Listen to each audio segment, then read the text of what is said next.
ተነስታ ይሄኛው ለምሳሌ ሎዛና ቲክታከሮቹ በዚህና ያክል ገንዘብ አጭበርብረውኛል፣ አምታተውኛል፣ ሰርቀውኛል፣ ይህና ያክል ገንዘብ ካላመጣሽ አንሰራም ብለውኛል ብላ የከሰሰችን የለም ነው።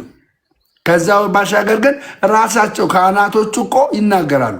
ራሳቸው እኛ አይከፈላቸው አይደለም ለፍተው እሱማ ያለ የሚኖርማ አለ የሚያጭበረብርማ የለም አትለኝም። በደንብ ኖ የሚያጭበረብርማ የለም። ለምሳሌ እኔ ከጠየቀኝ የዓለማዊ ነገር ኦርቶዶክስ እንደ አንድ ቤተክርስቲያን የዓለማዊ ነገሮችን ማሳተፍ የለባትም። ዳድወያ አሁን በጴንጤ የዓለማዊ ነገር ቢሳተፍ አለፋታቸው። የዓለማዊ ነገሮች ምናምን የኢቨንቱ አሰራር ነው። እንዴት የኢቨንቱ አሰራር ትለኛለህ? ግመል የሚያክል ኃጢአት ይዟል። ግመል የሚያክል ግመሉን ተው። አሁን የቤተ ክርስቲያን በቤተ ክርስቲያን መሆን አለበት የለበትም? ይህን መልስልኝ። ቆይ አሁን አንተ ችግር ምንድነው? ይገባኛል። ዘፋኞች አርቲስቶች መምጣት የለባቸውም ነው ያንተ ሀሳብ? የለም 4 ነጥብ። በቃ ከዛ ባሻገር ሌላ ጥያቄ የለብህም? አዎ ሌላ ጥያቄ አለኝ። ሳይከፈላቸው ዘፋኝ ምንም ሊያደርግ አይመጣም። ሆዱን ብሎ ነው። ምንድነው ሌላ ጥያቄ አለ? ጥያቄ አይመለከተውም። ሎዛ የሚባለው የቤተ ክርስቲያን አካል አይደለም። ወንጌልን ብቻ ሳይሆን ዘፋኞችን ገለመሌ ነው ያለ እኮ። በምን አውክ እንዳይደለ አይደለም አይደል? አሁን መረጃው ምን አለ መሰለህ? የለህም። መረጃው እንደሌለ የሚያስታውቀው ምንድነው? ከሲኖዶስ ሎዛ ኤቨንት ብቻ ነው ፍቃድ የተሰጠው። ሎዛ ኤቨንትን ሲኖዶስ እንዴት ፍቃድ ሊሰጡ ቻሉ? ዘፈን ሙዚቃ የሚያዘጋጅ ለምን ቻለ? ለ16 ዓመት ሎዛ የራሱ የሆነ ዩቱብ አካውንት አለው። የራሱ የሆነ ለምን ለ100 ዓመት አይሆንም? ቤተክርስቲያን ታድሳ በንጹህ ነገር መስራት የለባትም? ምን አገባ? አዳምጠኝ። አዳምጣለሁ። እያዳመጥኩ እየጠየቅኩ እኮ። ስማኛ፣ ለምን እንደተሰጠ ኤቨንት ሆነ። ከዩቱበር ወደ ኤቨንትነት ተቀየረ። አያገባውም። ኦርቶዶክስ ሙሉ ልጆች አሏት። በሚሊየን የሚቆጠር ፋይል ነግር ነው። በሚሊየን የሚቆጠር ምዕመናን ያላት፣ በሚሊየን ሰዎች ያሏት አንድ የዓለም ነገርን አቀላቅላ መስራት የለባትም። ይህን እነግርሃለሁ፣ የለባትም። በኦርቶዶክስ የበቁ መልካም ሰዎች አሏት፣ መልካም ልጆች አሏት። በልጆቿ ቤተክርስቲያን ታሰራለች እንጂ ሎዛ ኢቨንት አርቲስት ምናምን እያመጣ ታሰራ። አንድ አዳምጠኝ። ኦርቶዶክስ ጻድቅ ብቻ ነው፣ ኃጢአተኛ የለባትም። ኦርቶዶክስ አልወጣኝም፣ ማንም አላለ። ጻድቁም ኃጢአተኛውም ስራ መስራት አለበት የለበትም? ለቤተሰብ ስራ የሚሰራው በማን መሰለ? በአባቶች ታዞ። ቴንኪዩ። በአባቶች አዘዙ። ኃጢአተኛውንም አባቶች አዘዙ፣ ጻድቁንም አባቶች አዘዙ። መስራት አለበት የለበትም? መስራት ያለበት አሁንም ስማኝ፣ ኦርቶዶክስ የራሷ ወንጌላውያኗን ጠርታ በእነሱ አስፈርማ እነዛ በቤተ ክርስቲያን አገልግሎት ልጨርስ በቤተ ክርስቲያን አገልግሎት ያሉ ሰዎች ይሄንን ስራ ቢሰሩት ምን አያረጋትም? በሌላው እንድትተች አያደርጋትም። ቤተ ክርስቲያን ላይ የታወቁ ዲያቆኖች፣ ቄሶች፣ አስተማሪዎች ቆይ አንድ ሰከንድ ላወራ እና ተመልሳለሁ። እነሱን አድርጋ ለነሱ ኃላፊነት ሰጣ ቢሆን መልካም ነው። ዘፋኙን አብሮ የምታሰራ ምኗን አብራት ሆነ ምንድን ነው ጥቅሙ? ኦርቶዶክስ ስለምኑ ልመልስልህ። አሁን ለምሳሌ ክል ዲያቆን ሄኖክ ኃይሌን ታውቃለህ አለ? ዲያቆን ሄኖክ ኃይሌን ታውቃለህ? ዲያቆን ሄኖክ ኃይሌ እንደኛ ላይቭ ስትሪም እየገባ ቀን በቀን ከህዝቡ ጋር እንደዚህ አይነት ግንኙነት አያደርግም። ግን የቤተክርስቲያን አገልጋይ ነው። የቤተክርስቲያን ልጅ ነው። ኦኬ። በተመሳሳይ ደግሞ የሆነን ሰውን ተመልክተው የሚመጡ ህዝቦች አሉ፣ ኦርቶዶክሳውያን። አሁን ለምሳሌ ቅድም 140 ሰው ነበረ። አንተ ስለገባ 100 ሰው ጨመረ። ገባ? አንተም ብለው የመጡ ሰዎች ለቤተ ክርስቲያን የሚያስፈልግ ገንዘብ አለ። ፍቃደኛ የሆነ ሰው ኦርቶዶክሳዊ የሆነ ፍቃደኛ የሆነ ሰው ያንን ለቤተክርስቲያን የሚያስፈልገውን ገንዘብ በአንተ ስም የሚመጣውን ሰውዬ እኛ እንቀበልና ለቤተክርስቲያን ገቢ እንዲያደርግ እናስደርገዋለን። ይሄ የሚዲያው አሰራር ነው። የሚዲያው አሰራር ነው። በሚዲያ ላይ ነው የሚደረገው። በሚዲያ ላይ ነው የሚደረገው። ገባ? በሚዲያ ላይ አርቲስቱን እኛ የምንፈልገው አርቲስቱን ተከትሎ የሚመጣ ሰው አለ። ያ የሚመጣ ሰው ምን አይነት ሰው ነው? ኦርቶዶክሳዊ ሰው ነው። ያ ሰውዬ ለምንድን ነው የሚያስፈልገው? ለቤተክርስቲያን ህንፃ ግንባታ ገንዘቡ ያስፈልጋል። ገንዘቡ ያስፈልጋል። ገባ? ያን ነው የምናደርገው። ከዛ ባሻገር ግን ቤተክርስቲያን በየትኛውም አንግል ገባ? እንደዚህ ቸግሮኝ ገንዘብ ጠይቀውኝ እንደዚህ ብሎኝ እምቢ አንሰራም ብሎኝ እንደዛ ብሎኝ ብላ የከሰሰችው አንድም ኢቨንት የለም። አጭበርባሪ አለ፣ ሌባ አለ የለም አለ። በግሉ ሄዶ የሆነ የሚያምታታ የሚያጭበረብር እንደዚህ ያደርግላቸዋለሁ እንደዚህ ያደርጉልኝ እያለ የቤተክርስቲያን ኮሚቴዎችንና የህንፃ አሰሪ ኮሚቴዎችን የሚያጭበረብር አለ። ይሄኛው ኢቨንት ግን በሲኖዶስ ፍቃድ ተሰጥቶት ምን አይነት ፍቃድ? በስርህ ቲክታከሮችን አስገብተ ታዋቂ ኦርቶዶክሳውያንን አስገብተ እነሱን ተከትሎ የሚመጡ ህዝቦች ደግሞ ለቤተክርስቲያን ገንዘብ እንዲያስገቡ እንደዛና እንደዚህ ይደረጋል ተብሎ ይነገራል። ስለዚህ አንተ ያቀረብከው መረጃ እኛ ላይ ያቀረብከው መረጃ ውሸትና ውሸት ነው ማለት ነው። ለዛ ነው በዚህ ማልስማማውን ልንገርህ። አርቲስቱን አይቶ ምኑን አይቶ ቤተክርስቲያን የሚመጣ ገንዘብ የሚያዋጣ ምናምን የሚባል ነገር አልስማማም። አስጨርሰኝ። ቆይ ሚውት አድርጌ ነው አዳምጣ። ቆይ አዳምጥ ልንገርህ። አንተ መጽሐፍ ቅዱስ አንባቢ ነህ። ኢየሱስ ክርስቶስ ምንም ሳይኖራቸው በ5 እንጀራና በ2 ዓሣ 5000 የመገበ አምላክ ነው። 5000 መግበዋል። ስለዚህ እነዛ ደቀ መዛሙርቱን ሲጠራቸው አብሮ ሲያደርጋቸው በወንጌሉ ሰብኮ እንጂ በማንም ወሮ በላ ሰብኮ አርቲስት ሙዚቃ ከዛ በኋላ ሄዶ ለሚጨፍረው ተደርጎ አይደለም የሚደረግ። አይሁን የኛ አሰራር ልክ አይደለም። አንተን አይመለከተማ። ካልተመለከተ ለምን አስገባኝ? አይደለም አባባል ገባ። ለምን አስገባኝ? ምንድነው የምታወራው? አንተ ያቀረብከው ሚዲያ ላይ አንተ ለምንድን ነው የምታወርደው? ያብስራ ለምን ታወርደዋለህ? ለምን ታወርደዋለህ? ያብስራ ሞሬተርነትን አንስቼብሃለሁ።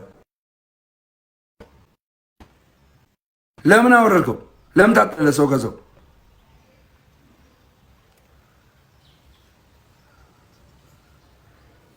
ኖ ማድረግ የለብህም። ለምን እንደዚህ ታደርጋለህ? ዝም ብለህ ሰው ትነግራለህ። ሰው መንቀል የለብህም። ወይ ጓደኛ እውነትን አትፍሩ። ቤተሰብ እውነትን ፈርቶ እየነቀሉ ምናምን ሰው ናና አውራኛ ብስራና ወንጌል እኔ አሁን የምነግርህ ምንድን ነው አንተ ጋር ያቀረብከው አንተ ትክክል ነው ያቀረብከው ክስ አለ አይደል? እኔ ያስገባው አንተ ሚዲያ ላይ ያቀረብከው ክስ ልክ አይደለም። ልክ ነው እያልኩ ነው። ልክ አይደለም። እንዴት ካልከኝ ገንዘብ ይከፈለናል አልከኝ። ቃል በቃል ደግሞ ስማኛ። ከዛ ባሻገር ደግሞ አንተ ኦርቶዶክሳዊ ወንድማችን ብትሆን የመናገር ማንዴቱ ይኖራል። በሰው ቤት ገብተህ በሰው ሃይማኖት ውስጥ ገብተህ ከማለት አኳያ ሌሎቹ ያውሩ የለ ስለኛ የእናንተ ሲሆን አይቻልም የሚባል ነገር አለ እንዴ? የእናንተ ሰዎች ስለ ፕሮቴስታንት ጥቅም ሲያወሩ የለ እንዴ? ስለ ሁሉ ነገር ስለ ህንፃ ግንባታ ስለ ዘይት ሸጥ ምን ሸጠ እያልክ ብዙ ነገር ትሎ የለ እንዴ? ማን ተናግሮ ያውቃል? እነሱንም አንተም ትቃወማለህ እኮ። ኤግዛክትሊ አንተ ከመቃወም አለብህ። ቴንክ ዩ። አየህ እኔ አሁን እቃወማለሁ። ጴንጤ ጋር ዘይት የሚሸጥ ሌባ ነው እያልኩ እኔ መቃወምንም ተቃወም። እኔ የደገፍኩትን ነገር ያለምንም ማስረጃ ነው እኮ የምትቃወም። የመረጃውን ያልኩ መረጃው በትክክል ነው የምነግርህ።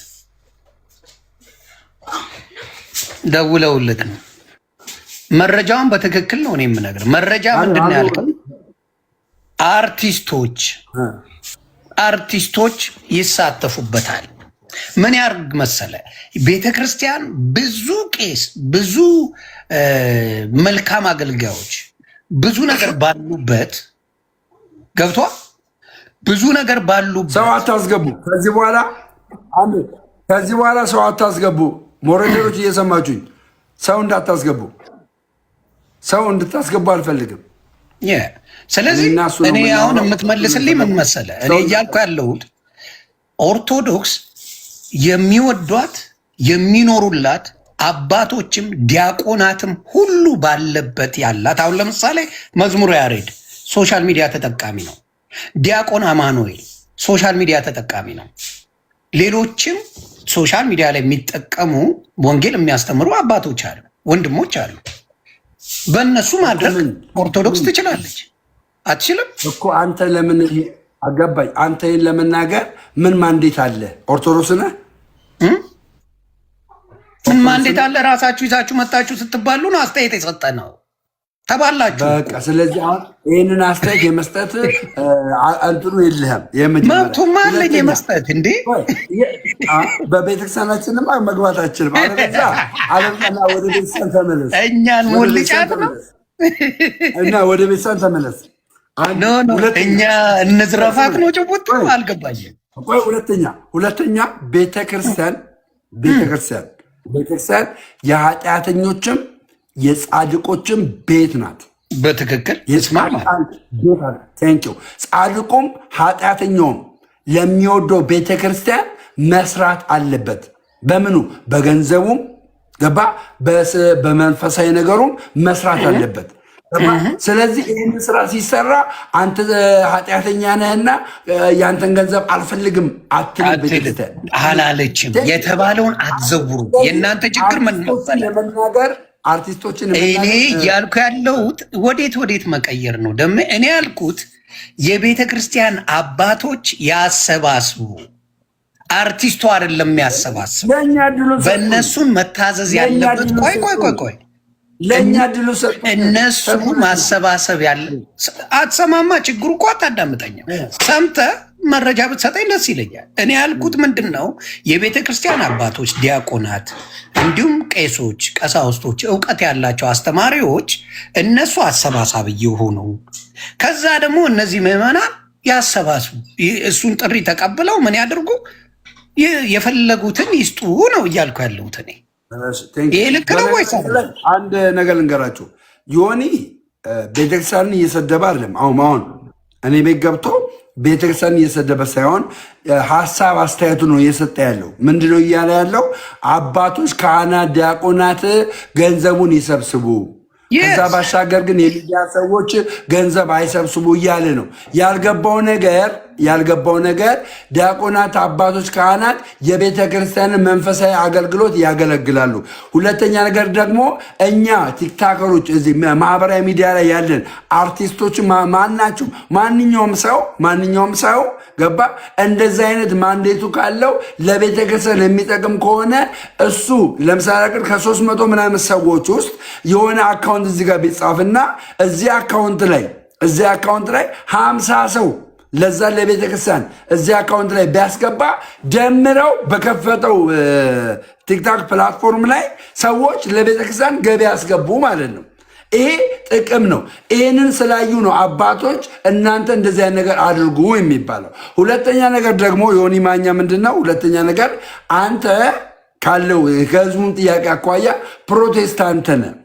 ስለ ኦርቶዶክስ ተዋሕዶ እንዲና እንዲያርጉ ብለህ መልካም ሀሳብን መስጠትም አችልም። አንተ መቃወም ያለብህ መጽሐፍ ቅዱስ ላይ ያለን አመለካከት ይዘህ ትክክል ያልሆነውን ኦርቶዶክስ በመጽሐፍ ቅዱስ በዚህ አይነት ነገር ስታልጅ ብለህ ነው እንጂ መናገር ያለብህ።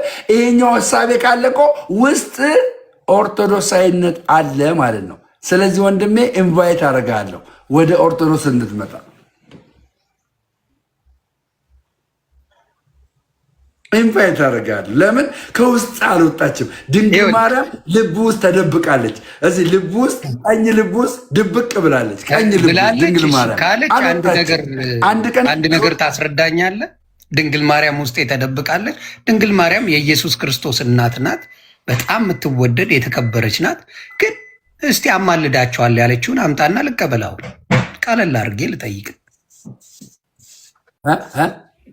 አይ አማልዳችኋለሁ ለእናንተ ጸልያለሁ ያለችውን ቅድስት ድንግል ማርያም አምጣትና ልቀበላት። አሁን ወደ መንፈሳዊ ነገር ዞርን። አልከኛ ራስህ ተቀበል። ልብ ውስጥ አለች ምናምን አልከኝ። አይ ሴድ ኦኬ ኦኬ አውልዱ ግን አሳየኝ። ለእናንተ ጸልያለሁ፣ እናንተን አማልዳለሁ በጸሎት ያለችዋን አሳየኝና ይኸው ልቀበል። እዚህ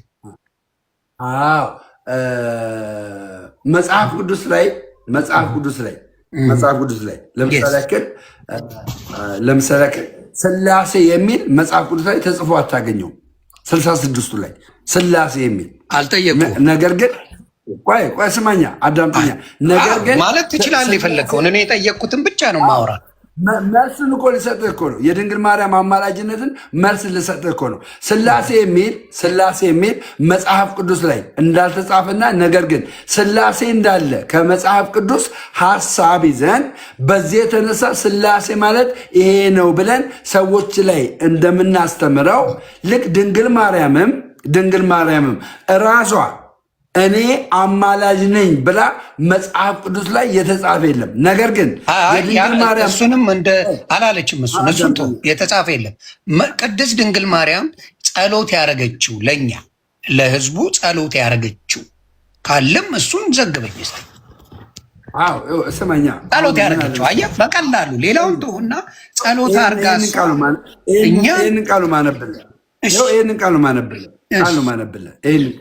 ይህንን ቃል ነው ማነብልህ። ምን ይላል መሰለህ? በነገራችን ላይ ራሳችሁን አታሰድቡ። ከስር መሳደቡ ጥቅም የለውም። ቤተሰብ እኔ እና ደሜ እያወራን ነው፣ እየተነጋገርን ነው። እኔ ችግር የለውም መብታችሁ። እኔ ብራንዴ ነው፣ ችግር የለው ለሱ። ግን ለእናንተ ነው የምነግራችሁ። ቢያንስ ጥቅሱን አይ እዚህ ጓ ከሚሉብኝ ጥቅስ ቢጽፉልኝ ምን አለ እኔ እንድማር። እኔንም እየሰደቡ ነው እያልኩ ነው። አንተን ብቻ ሳይሆን አይ ጥቅሱን ለምን አይጽፉልኝም? አሁን የጠየቅኩት ጥያቄ ጥቅስ ነው የጠየቅኩት። እኔ እዚህ ጋር ልመልስልህ። ድንግል ማርያም ለእኔ የምጸልይልኝ የምትማልድልኝ ከምን የተነሳ ነው? ከዚህኛው ጥቅስ የተነሳ ነው። ምን ከሚለው ጥቅስ የተነሳ? አንደኛ ጢሞቴዎስ ምዕራፍ 2 ቁጥር 1 ላይ ካለው ጥቅስ የተነሳ ድንግል ማርያም ጸልይኛለች። እንዴት እያለች? እንደዚህ እያለች እንግዲህ እግዚአብሔርን በመምሰልና በጭምትነት ሁሉ ጸጥና ዝግ ብለን እንድንኖር ልመናና ጸሎት፣ ምልጃም ምስጋናም ስለ ሰዎች ሁሉ፣ ስለ ነገስታት ሁሉ፣ ስለማን ሁሉ? ስለ ሰዎች ሁሉ፣ ስለ ነገስታት ሁሉ፣ ስለ መኳንንት ሁሉ እንዲደረጉ ከሁሉ በፊት እመክራለሁ። ይሄ ቃል የእግዚአብሔር ቃል ነው። የእግዚአብሔር ቃል ደግሞ ድንግል ማርያምንም ይመለከታታል። ድንግል ማርያምን። ስለዚህ ድንግል ማርያም በአሁኑ ሰዓት ላይ ምንድናት? ሕያው ናት። ሕያው ስለሆነች የድንግል ማርያም ምልጃዋና ጸሎቷ ለእኛ ለኦርቶዶክሳውያን ስለምናምንና ስለደረሰልን እንቀበለዋለን። ለምን የዮሐንስ ራእይ ምዕራፍ 6 ላይ አይተህ ከሆነ ዮሐንስ ራእይ ምዕራፍ 6 ቁጥር 5 ወይ 10 ላይ ምንድን ነው የሚለው? በሰማይ እግዚአብሔርን ምን የሚሉ የሚጠይቁ ሰዎች ምን ብለው? በምድር ላይ ስለፈሰሰው ደማችን እስከ መቼ አትፈርድልንም ብለው እግዚአብሔርን ጠየቁት የሚል ቃል አለ። አየህ፣ በሰማይ ምን አለ? ጥያቄ አለ፣ አምልኮ አለ፣ ጸሎት አለ፣ ምልጃ አለ። ከዚህ የተነሳ ድንግል ማርያም ስለኛ ትማልድልናለች፣ ትጸልልልናለች። ይህን ቃል ትቀበላለህ አትቀበልም? በጣም ጥሩ። በሰማይ ማንን ነው የጠየቁት? እግዚአብሔርን። ተባረክ። ስለዚህ አንተ እያልክ ያለው ማርያምን እያልከኝ ነው። ክላሽ አያደርግም ማለት ማርያም አልሰማኝም እኮ ማርያም ስለ እኔ ትማልዳለች፣ ትጸልይልኛለች እያልኩ ነው እኮ። ስለ እኔ ድንግል ማርያም ስለ እኔ ትማልድልኛለች፣ ትጸልይልኛለች። ከምን የተነሳ? ከዚህ ከእግዚአብሔር ቃል የተነሳ። ይህንን የእግዚአብሔር ቃል ድንግል ማርያም አልቀበልም ማለት አትችልም። አንብበውና እኔ ላስረዳ። የአንተ ጥቅስ መጽሐፍ ቅዱስ ያዘው። አንተ ራስህ አንብብ። ይዤ ልምጣ። ይዘና እስከዛ ታብታብ መረጃ የለም ብራዘር። 4 ሚሊዮን ብሩን የታስገባችሁት መረጃ የለም፣ ውሸት ነው።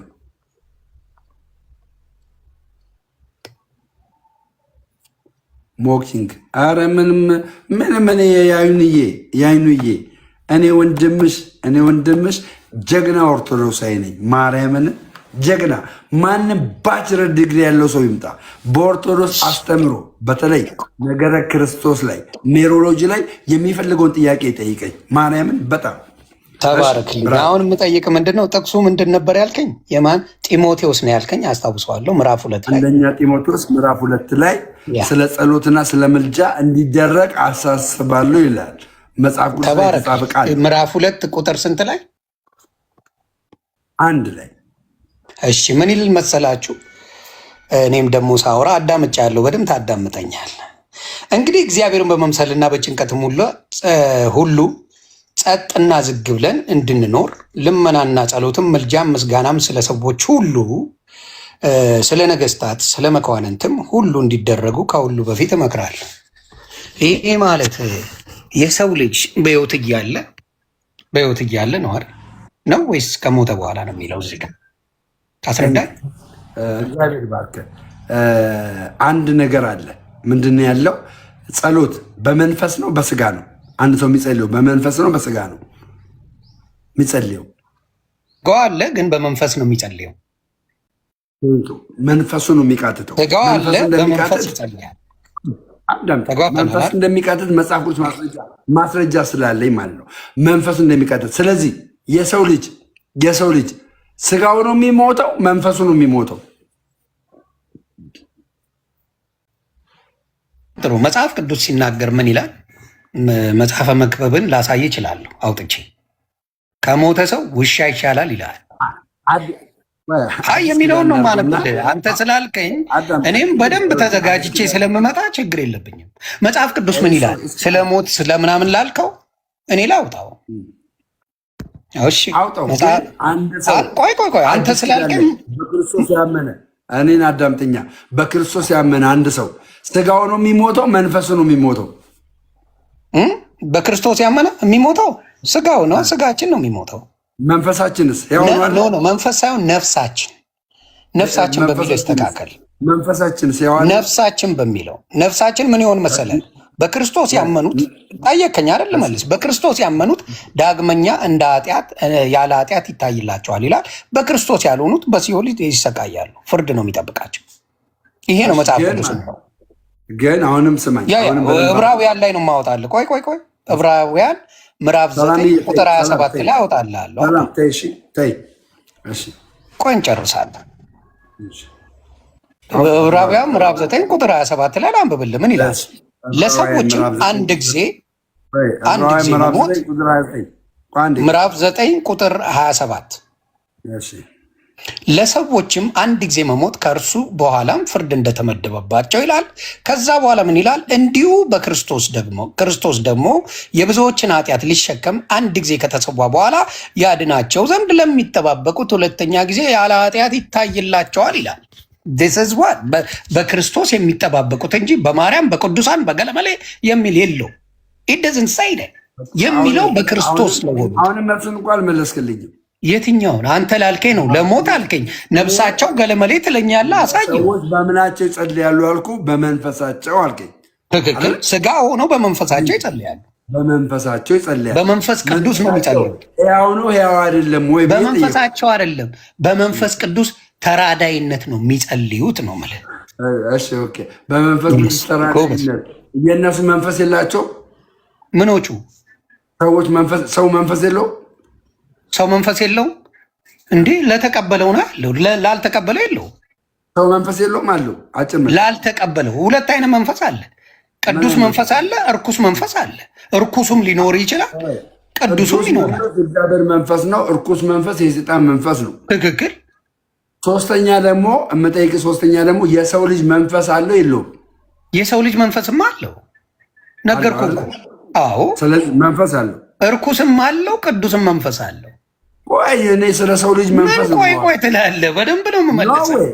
አሁን የሰው ልጅ በመንፈሱ ነው የሚጸልየው አይደለም እያልኩ ነው። መጀመሪያ ያ ጢሞቴዎስ ያልከኝን ላብራራለህ ስል እምቢ አልከኝ።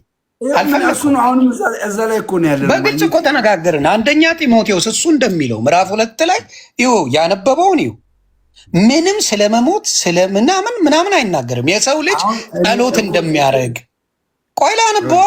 ለምን ታኮርፋለህ? አነበብክ እኮ። እሺ ምንድን ነው የሚለው እዚህ ጋር? ስለመሞት ተናገረ ወይ? ስለ ምልጃና ስለ ነገስታት አልከኝ። ከሞቱም በኋላ አውራና ነው የሚውት አድርጌ እኔ ላውራ። ቀጥል። ከሞቱም በኋላ እዚህ ጋር እነዚህ ሰዎች ከሞቱም በኋላ ሕያው ስለሆኑ የሚጸሉት ምድር ላይም በመንፈስ ስለሆነ ሰማይም በመንፈስ ስለሆነ ሰማይ ያለው ብልትም ምድር ላይ ያለው ብልትም አንድ አካል ስለሆነ በዚህ በአንድ አካል ውስጥ በመንፈሳቸው ስለሚጸልዩ ገባ ጸሎት አይቋረጥም። ጸሎትና ምልጃ ይቋረጣል የምትል ከሆነ ጸሎትና ምልጃ በስጋ ሰው ከሞተ በኋላ ይቋረጣል የሚል መልስ ይዘልኝ ትመጣለህ ማለት ነው። ቴንክ ዩ። መጽሐፍ ቅዱስ የሚለውን ነው ዮኒ ማኛ የሚለውን አይደለም አነብላችሁ። ቅድምም አንብቤዋለሁ፣ አሁንም እደግመዋለሁ። ከዛ መጽሐፈ መክብብንም አነብላችኋለሁ። የሰው ልጅ ከሞተ በኋላ እሱ የሚለውና መጽሐፍ ቅዱስ የሚለውን አብረን እንየዋለን። የሰው ልጅ ከሞተ በኋላ ምንድን ነው ያለው? የሰው ልጅ ከሞተ በኋላ ቀጥታ ሰዎች አንድ ጊዜ መሞት ከእርሱ በኋላም ፍርድ እንደተመደበባቸው ይላል። ከሞትም በኋላ ምንድን ነው ስራችን? ፍርድ ነው የሚመደብብህ። ሞትን አደለ? አንድ ሰው ሞተ፣ ዮኒ ማኛ ሞተ፣ ፍርድ ይመደባል። ግን ከዚህ ለየት የሚያደርገው ምንድን ነው? እግዚአብሔር የተባረከ ይሁን። ለሰዎችም አንድ ጊዜ መሞት ከእርሱ በኋላም ፍርድ እንደተመደበባቸው ይላል። ከዛ በኋላ ምን ይሆናል?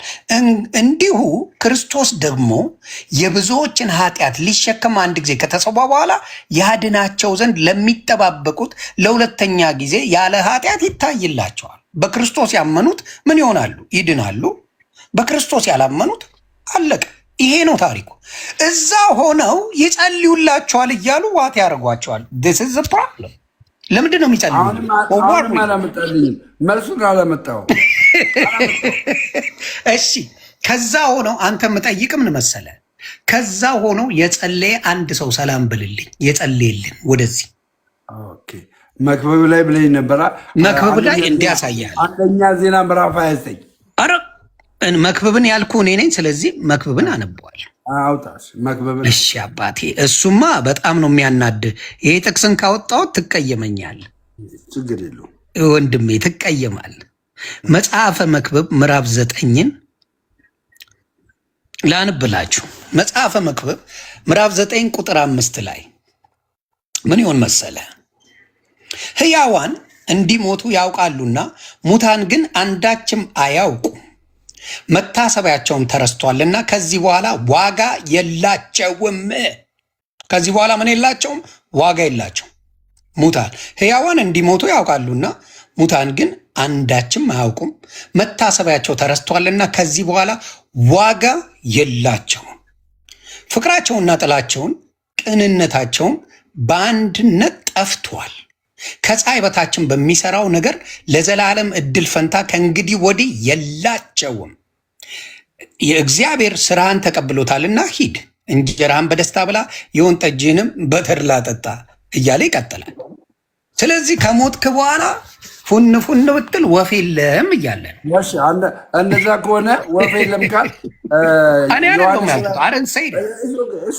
ዮሐንስ ራዕይ ምዕራፍ 6 ቁጥር 10 ላይ ሞተዋል። ምን ላይ? ዮሐንስ ራዕይ ምዕራፍ 6 ቁጥር 10 ላይ ሞተዋል አለ። ሞተዋል። በትክክል ድምጻቸው ለምን ተሰማ? ለምን ጸለዩ? ከሞቱ ለምን ጸለዩ? በዚህ አሁን አንተ በመክብብ ካመጣው አኳያ እነዚህ ሰዎች ጸሎት ነው ያሉት። ጸሎት ነው የጸለዩት። ምንድን ነው ያሉት? በጣም ጥሩ ጥያቄ ጠየቁ። ላንብላችሁ ምን እንደሚል። ቆይ ጸለዩና ጥያቄ መጠየቅ ትንሽ ተምታታብህ ማብራታ። ጥያቄ ጠየቁ ነው ያሉት። ጸሎት አይደለም ጥያቄ። በጣም ጥሩ። ጸሎቱ ምንድን ነው እሱ የሚለውና ዮሐንስ ራዕይ የሚለው ዮሐንስ ራዕይ ምዕራፍ 5 ነው ያልከኛል። መጀመሪያ በዚህ ንግባባ። እግዚአብሔርን ትጠይቋለህ ጠይቆም ዮኒ ትጠይቃለህ። እግዚአብሔርንማ እኛ የማንጠይቀው ነገር አለ እንዴ? በጸሎት ነው አንተ የምትለው። ላንብብልህ። ስንት ላይ ነው ያልከኝ አባቴ? 6:10 ላይ 6:10 ተባረክ። 6:10 ላይ ምን እንደሚልና ወንድማችን እንዴት እንደተረጎመው እናየዋለን። እኔ ልመልሰው 6:10 ምን ይል መሰላችሁ? በታላቅ ድምፅም ጮሁ፣ ቅዱስና እውነተኛ ጌታ ሆይ ወደ እግዚአብሔር ነው፣ እስከ መቼ ድረስ አትፈርድም? ደማችንስ በምድር በሚኖሩት ላይ እስከ መቼ አትበቀልም አሉ። ማንን የጠየቁት? ሞቷል አልሞቱም? በደንብ ሞቷል። ቆይ ልነግርህ፣ ሞቷል አልሞቱም? ልዘግብ በደንብ እልል ብለው ነው የሞቱት፣ ያውም ታርደው። ስለዚህ የመክብብ ሀሳብ ተረጋጋ፣ የመክብብ ሀሳብ እነዚህን ይመለከታል። የመክብብ ሀሳብ በጣም ጥሩ። አይዞ ማብራተር፣ እኔ መልስልህ ከማጋ መሰለ እላይ ካሉት በኋላ ከሞትክ በኋላ ግንኙነት ከእግዚአብሔር ጋር መሆኑን መግለጫ ነው። ሞቷል አልሞቱም? እነዚህ ሰዎች ሞቷል አልሞቱም? ታርደው ጭምር ነው የሞቱት አልኩህ እኮ። መክብብ ላይ የነበርከው ሰዎች ከሞቱ በኋላ ማውራት እንደማይችሉ እየነገርከኝ ነበራ። ከሞተ በኋላ እኔ አይደለሁም የነገርኩ፣ መጽሐፍ ቅዱስ ነው የነገረ። እና አሁን ያነበርከው አይጋጭብም? አይጋጭም። ለምን እንደማይጋጭ ታውቃለህ? መክብብ ላይ የሞተ ሰው አያወራም ብለኝ ነበረ። የሞተ ሰው አያወራም ብለኝ ያልኩ ዲዳይ ሰይድ። ስለዚህ አውዱን መጠበቅ አለባ። አውዱን ጠብቄ ነው የማወራው። ያንተ እኮ የተቸገርከው ምኑ ጋር መሰለ? ቆይ ያንተ ችግሩን ልንገርህ። አንተ በመሃል ሌሎች ደላሎች ያስፈልጋሉ ብለህ የምትጋጋጠው አንተ ናቅሚ። አንተ የምትጋጋጠው ስለ ደላላ፣ እኔ የማወራው ይሄ በጌታ በኢየሱስ አዲስ ኪዳን ላይ መክብብን ከዛሬ ጀምሮ እንዳታነሳ።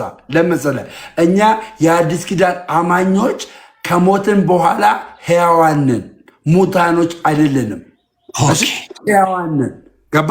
ለዚህ ነው ሕያዋን ስለሆነ ለአንተ ነው የማዳመጥ ችግር። ግን እኔ ሚውት አድርጌ ልስማውና ሲጨርስ አውራ። ከዛ እኛ የአዲስ ኪዳን አማኞች እንደ መክብብ እንደሆነ ሞተን የምንቀር ዝም የምንል አይደለንም። ሕያዋንን ሕያዋን መሆናችን ደግሞ የሚመሰክርልን የራእይ 6:10 ሀሳብ ነው። ስለዚህ ሕያዋን ደግሞ በምድርም የሚጸልዩት በምድርም የሚማልዱት በመንፈሳቸውና በነፍሳቸው እስከሆነ ድረስ ነፍሳቸውና መንፈሳቸው ሕያው እስከሆነ ድረስ በሰማይም ብልት ሆነው ምድር ላይ ካለው ብልት ጋር አንድ አካል ሆነው ነው ያሉት። አይነጣጠሉም። የተነጣጠለ አካል የለንም። አንድ ብልት ነን፣ አንድ አካል ነን። ስለዚህ በሰማይም ድንግል ማርያም ስትጸልይልኝ፣ ድንግል ማርያም በሰማይ ስትማልድልኝ በምድር ላይ እንደምታደርገው አይነት ነገር ነው የምታደርገው። በሰማይም የእሷ ምልጃና የእሷ ጸሎት ምድር ላይ ላለሁት ለእኔ ይደርሰኛል። ምድር ላይ መቼ አማለደች ሲጀመር? እሺ ችግር የለውም። አዳምጠኝ። መጀመሪያ አዳምጠኝ። ስታዳምጠኝ ድንግል ማርያም በምድር ላይ ማንኛውንም እንቅስቃሴ በራሷ ማንነት አይደለም የምታውቀው። በራሷ ማንነት አውቃ አታውቅም። መለኮት ሆና አውቃ አታውቅም። ነገር ግን ልጇ መለኮት ስለሆነ ልጇ ከሚሰጣት ጸጋ የተነሳ እኔ እናንተ አሁን እያወራን ያለነውን ከጸጋዋ የተነሳ ጸጋው የማን ስለሆነ? የእግዚአብሔር ስለሆነ ከጸጋዋ የተነሳ ምን ትላለች ድንግል ማርያም? ትሰማናለች። አይታል ትሰማናለች። እንኳን እኛ ይቅርና እንኳን ድንግል ማርያም ይቅርና አንተ የምታመልከው ይጩፋ እንኳን ነብይ ነኝ ብሎ ጋምቤላ ላይ ያለውን ነገር በራይ አየው።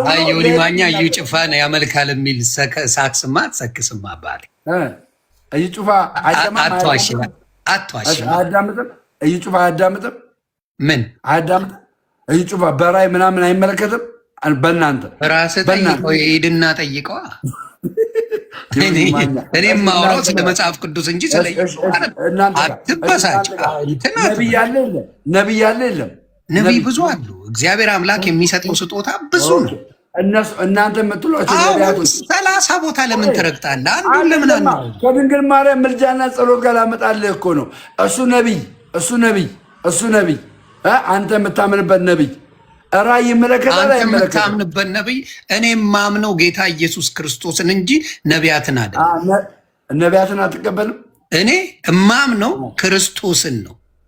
የተቀበልኩት ይኸውልህ፣ ስቀበል ማንን የተቀበልኩት ረስተው ሊሆን ይችላል። ምናልባት የተቀበልኩት ኢየሱስ ክርስቶስን የግል አዳኝ አድርጌ የተቀበልኩ እንጂ ሰው አልተቀበልኩም። አንተ ጋር ሊሆን ይችላል። መጽሐፍ ቅዱስ ንገርና ምርኮም ማረከ፣ ለቤተክርስቲያንም ስጦታን ሰጠ። ሰላሳ ቦታ ለምንድን ነው የምትረግጠው? አንዱን ሲይዘው አንዱ ጋር ትሄዳለህ፣ አንዱን ሲይዘው አንዱ ጋር የቅድሙን እንጨርሰው። አንተ ያልከውና ቆይ እስካሁን እኮ እያወራህ ነው። የት ቦታ ነው የማወራው? የድንግል ማርያምን ምልጃ ላገናኝ ምድር ላይ ሆነ ያማለደችውን ንገረኝ መጀመሪያ። ሰማይ ከመሄድ ነብዩ ይሰማል አይሰማም? ነብዩን ተውና አሁን የምነግርህ ነብዩ ሳይሆን ቅድስት ድንግል ማርያም ልጇ ጠፍቶባት ራሱ ለ3 ቀን ስትፈልገው ነበር እንኳን ልታገኘው ምድር ላይ አይደለም ሰማይ። ይሄ አይገናኝም። ድንግል ምድር ላይ ያለበትን ማወቅ ያልተቻለ የሚሰጥ ስጦታ የጸጋ ትንሽ ውስን ነው። ልንገርህ፣ ይኸው መጽሐፍ ቅዱስ ልንገርህ፣ ድንግል ማርያም ምድር ላይ እንዴት እንዳማለደች ልንገርህ። እሺ ቆንጆ እያስተማርኩ ነው ማርያምን፣ እግዚአብሔር ይመስገን። ሁለተኛ ቆሮንቶስ አውጣ። እሺ ይህን ግን ዘለልሽው ማለት ነው። የቀድሙን መልስ ስለሌለሽ ምን የሚለውን የመጀመሪያ ስለ እንትናቸው ስለ ነፍሳቸው ጠየቁ ስትለኝ ምን አልኩ? የጠየቁት እግዚአብሔርን ነው። እግዚአብሔር ቆይ እግዚአብሔር ሁሉንም የሚያነጋግር ነው። ሁሉንም በሱ በፈጠራቸው ሙታንንም ያናግራል። እግዚአብሔር ምድር ላይ ያለነውም ያናግራል። የእግዚአብሔር ስራ አይቋረጥም። የእግዚአብሔር ስራ ትክክል ነው። እሱን ብቻ ሳይሆን እኔ ወደ እንትናም ልወስድ ይችላል። አንዴ ወደ ሉቃስም ልወስድ ይችላል።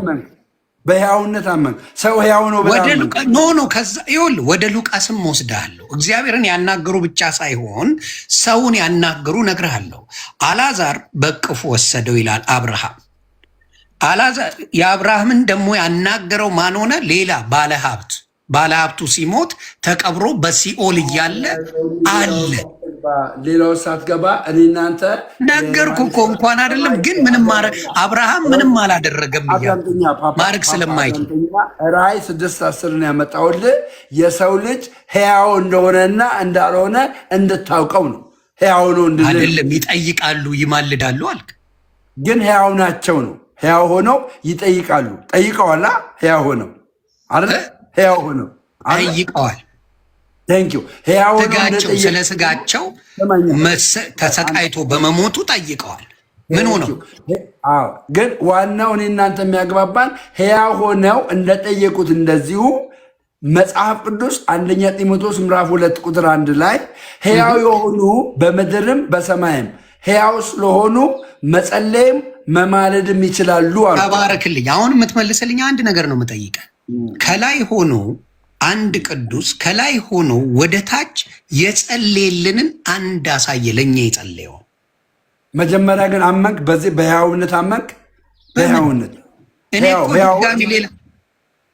እዚህ ጋር እንጨርስ። ሕያው የሆኑ በሰማይ ያሉ ሕያው የሆኑ በሰማይ ያሉ ሕያው የሆኑ ጥያቄ እንደሚጠይቁ እንደሚጸልዩ እንደሚማልዱ አመንክ ነው። ውሸት ዋሸ። አማልዱም ዋሸ። የቱ ጋር አማልዱ? አምጣ። አያችሁ፣ ማስረጃ የለውም። አያችሁ፣ አምጣ። ሰው ሕያው አይደለም ብለህ ነው ወይ? አማያስክኝ ኮስችን አንተ ከላይ ሆኖ ያማልዳሉ ብለኛል።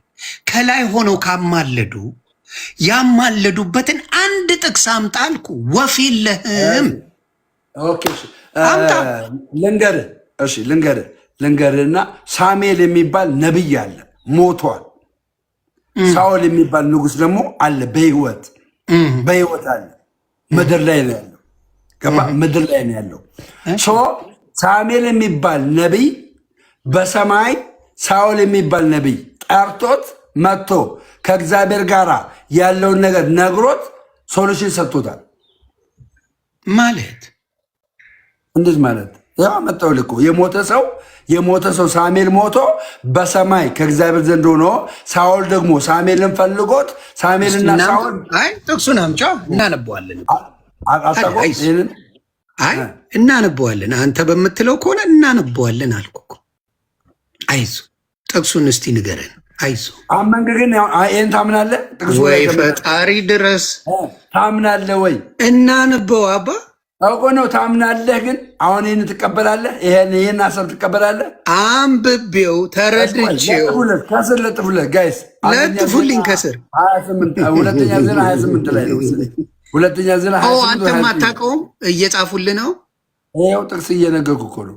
መጽሐፌ ሄኖክ የለም እኮ ሁለተኛ ዜና 29 ወይ 28 ላይ ለጥፉት ጋይስ። ኦኬ ሁለተኛ ዜና እሺ 29 ወይ 28 ላይ እሺ ወይ አንደኛ ዜና አይ በግምትማ አይሆንም። ንገረኝ አባቴ። ይሄ እኮ ምን በግምት እኔ ገምቻ አልነግርህም። እኔ ፊት ለፊት ነው። አዳምጣ። አንደኛ ዜና 29 ላይ አንተ ሀሳቡን ካመጣ አንደኛ ዜና 29 ላይ አውጣ። አንደኛ ዜና 28 29 ላይ እሺ አንደኛ ዜና 28 29 ላይ ምን ይላል? 28 29 ምዕራፍ 28 ቁጥር 29 ቁጥር እስከ 21 ነው ያለው። በቃ አንደኛ ዜና አንብብልኝ። 28 ከአንድ ጀምሮ አንብብልኝ። ራስህ አንብብ። ለምንድን ነው እኔ የማነብልህ? ራስህ አንብብ አይደል እንዴ ያልከኝ? ተው እንጂ ብራዘር።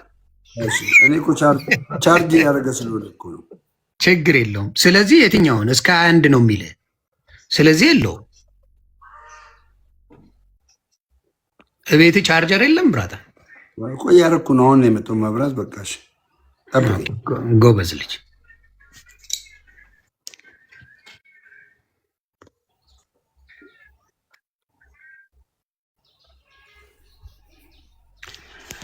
እስከዛ ግን ማንም ነፍስ እኔ የምላችሁ ምንድን ነው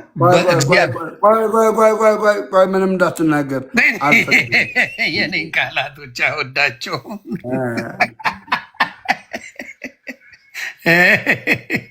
እሺ ይመች ብራዘር።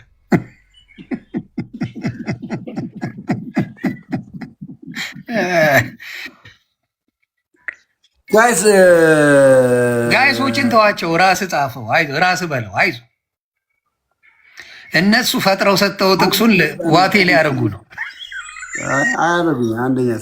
አንደኛ ሳሙኤል አለ። ሳሙኤል ጋር ገባችሁ? ዜና ነበረ የሆኑ ዜናም ሳሙኤልም ተመሳሳይ ስለ ዳዊት ነው የሚናገሩት። አንደኛ ሳሙኤል ራስ አልቻልከኝም ወይስ ትብብር ያስፈልጋል? ጥቅስ እኮ የጥቅሱ ሁኔታ የ8 ወር ወንጌላዊ ከ20 ዓመት ፓስተር ጋር መጨቃጨቁ አይከብድም? ግን በምን እኔ 20 ዓመት ፓስተር ከሆንክ መጽሐፍ ቅዱስን ቆርጥመ መብላት ነበረብህ።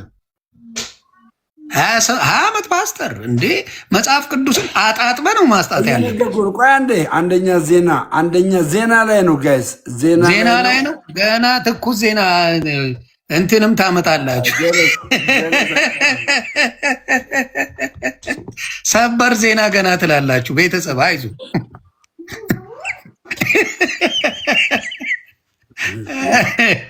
ሰበር ዜና ሁላ ትላለህ። አይዞህ ብራታል ጎ አይዞህ ቀጥል። ስለዚህ ግን እውነቴን ነው 20 ዓመት ፓስተር እኔ በአመቴማ መጽሐፍ ቅዱስን አኝኬ አርጌ ከአንድ እስከ ጥግ ነው ማለት ነው። አንተ አሁን አታውቅም። ለምሳሌ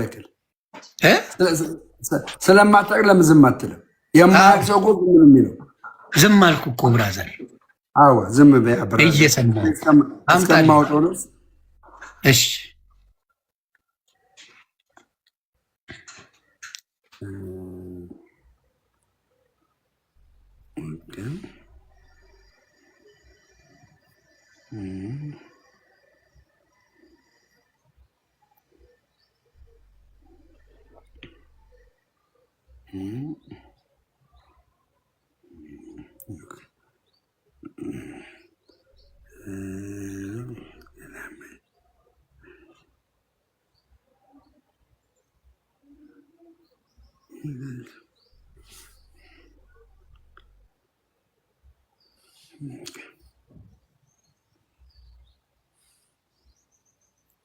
ጠብቅኝ፣ አመጣልሃለሁ እንዳያሳስብ ብራዘር።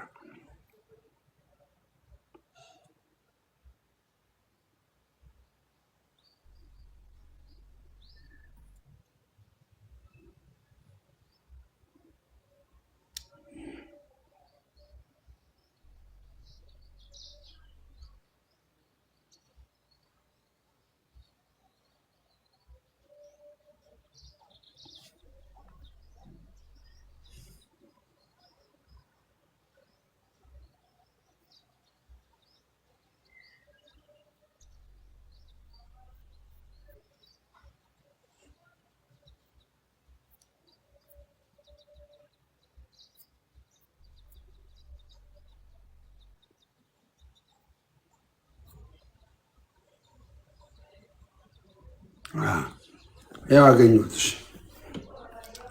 አንደኛ ሳሙኤል ምዕራፍ 28 12 ላይ ወደ ሳሙኤል ሄድን። ነገሥት ላይ የለም። አንተ አሁን ያልገባ ነገር ምን መሰለህ? አንደኛ ዜና ነው ያልኩህ። ዜና ነገሥትን አላልኩም። ዜና ይቅርታ፣ ዜና ላይ ነው። ተመሳሳይ መጽሐፈ ዜና ላይ አንደኛ ሳሙኤል ምዕራፍ 28። ኦኬ፣ ስለዚህ ዜና ላይ የለም፣ ሳሙኤል ላይ ነው ያለው። ዋናው ሀሳቡ ነው። አንድ የሚፈልገው ምን ሆነ ነው ብሮስኪ? ምን አልኩኝ? አይ ስላልከኝ ጠየቁ። ከላይ ጀምሮ እናንብብ። ይሄ ደግሞ አንደኛ ሳሙኤል ምንድን ነው? ምዕራፍ ስንት? አንደኛ ሳሙኤል ምዕራፍ 28 ከ8 ጀምሮ አንብብ። እሺ ምን ይላል መሰላችሁ?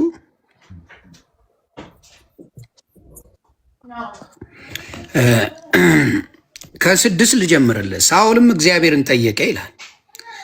ሳኦልም እግዚአብሔርን ጠየቀ፣ እግዚአብሔርን በሕልም ወይም በኡሪም ወይም በነቢያት አልተመለሰለትም። ሳኦልም ባሪያዎቹን አነባበብ ብቻ አልተመለሰለትም ሳይሆን አልመለሰለትም። ይቅርታ ማንበብ ይቻላል። ማንበብ ሳችል ሰውን ትወቅሳለህ እንዴ? ማንበብ በእንግሊዝኛ እንዳላነበው አባቴ ግራ እንዳላጋ በእንግሊዝኛ alright let me do it like that let me show you in English okay so Saul disguised himself and put on other clothing and left number 1 oh I'm talk you said 28 right chapter 28 number 6. And I started with number 7. Okay, number 7. Try. Okay. Okay. So Saul instructed his servants. What? Say it again. So Saul instructed. Then said no, Milam. No, it doesn't say that. The one I'm reading. Then said Saul. You write no English. My brother, Saul, what I'm reading right here. T-H-E-N. No, he didn't. It doesn't say that. I will show you. Okay. Let me show you because I don't think you understand me. So let me show you. Go. It's all. No, it's all good. I'm gonna show you. Why not? Okay. Go. I will show you. Okay. This is what it says. Am I lying or I'm talking the real? This is the new version. You know that? This is the new version. Okay, I will show you another one. Yeah, another one. Come on, another one. Okay, right here. Okay. There is 2 of them. Then the other one, it said then. The other one, it said this one, right? Okay. This one is then. Say sorry. Who are you going to say sorry? Yeah. I didn't say nothing wrong. I'm right, man. You know that? No, I read in both ways. So why I'm going to say sorry for it? Yeah. What do you mean, yeah? Okay. I didn't say anything wrong. Go, writing. Okay, go. Okay, what I'm going with. You wanted me to read it, right? Number 7. Okay, I'm going to read it. Number 7. Then said Saul unto his servants, seek me a woman that hath a familiar spirit, that I may go to her and inquire of her. Inquire of her. And his servant said to him, behold, there is a woman that hath a familiar spirit at in door. And Saul disguised himself and put on other raiment, and he went, and 2 men with him, and they came to the woman by night. And he said, I pray thee, divine unto me by the familiar spirit, and bring me him up, whom I shall name unto thee. That's what he says. አንተ ታነበው አንዴ እንስማ ከይቅርታ ጋር በአማርኛ ላንብብልህ በእንግሊዝኛ አየ alright okay number 7 then said Saul unto his servants, seek me a woman that has a family spirit, that I might go to her and inquire of her.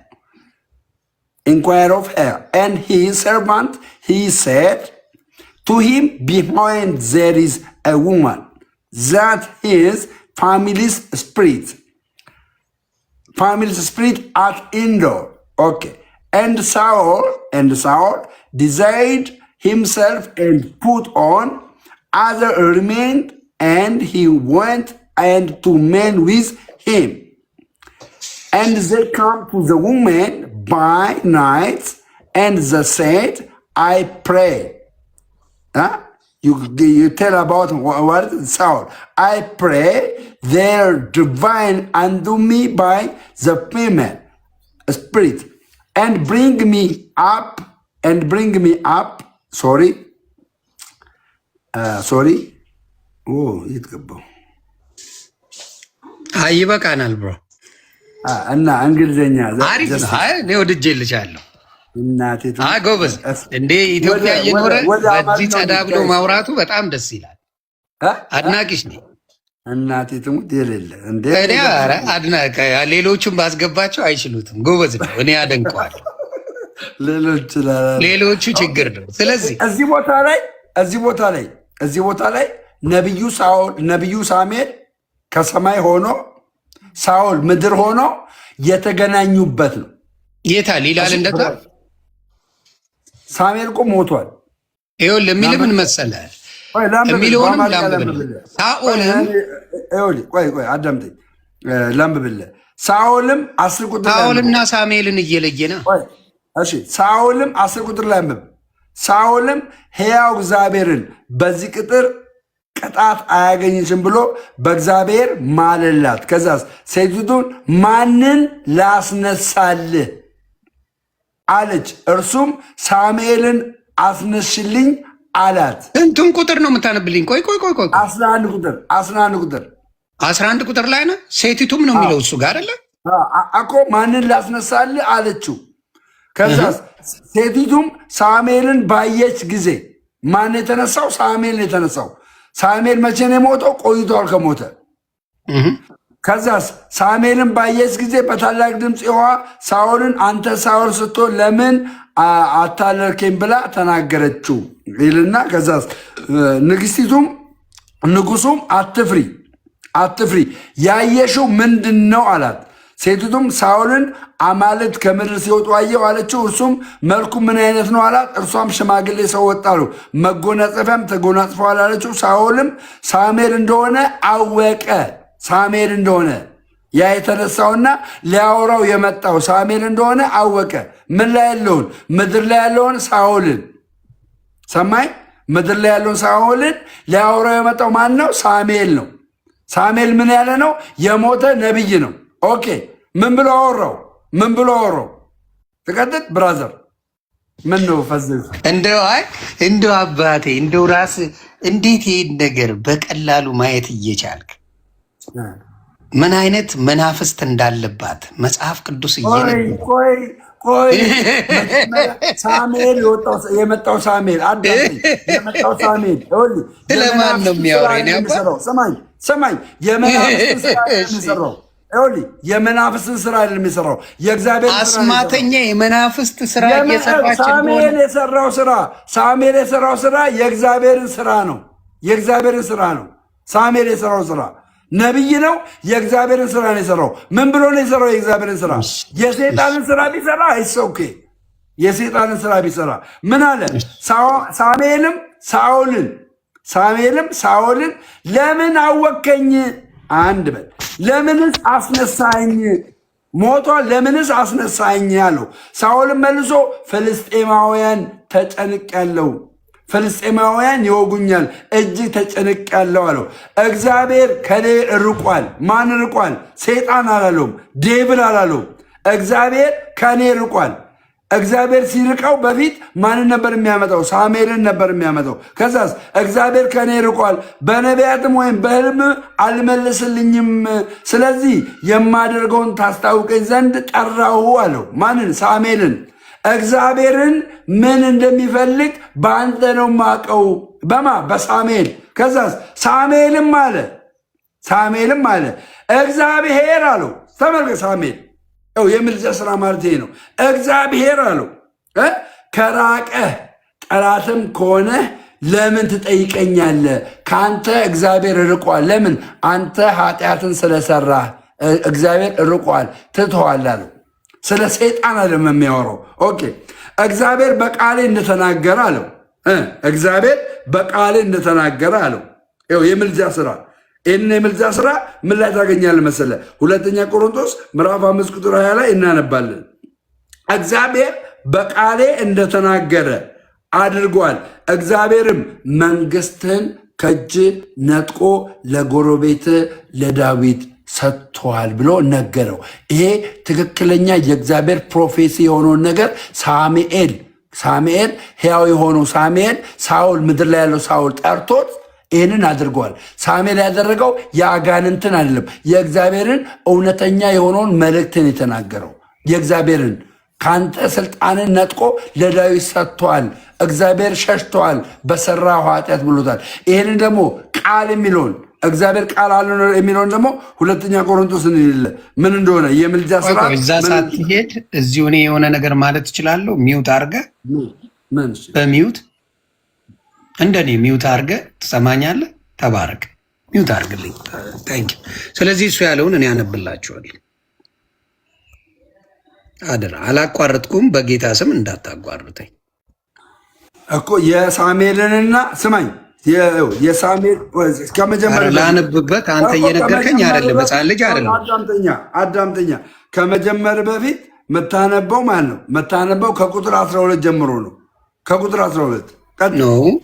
ከፈለግኩት አነበዋለሁ። አታስብ።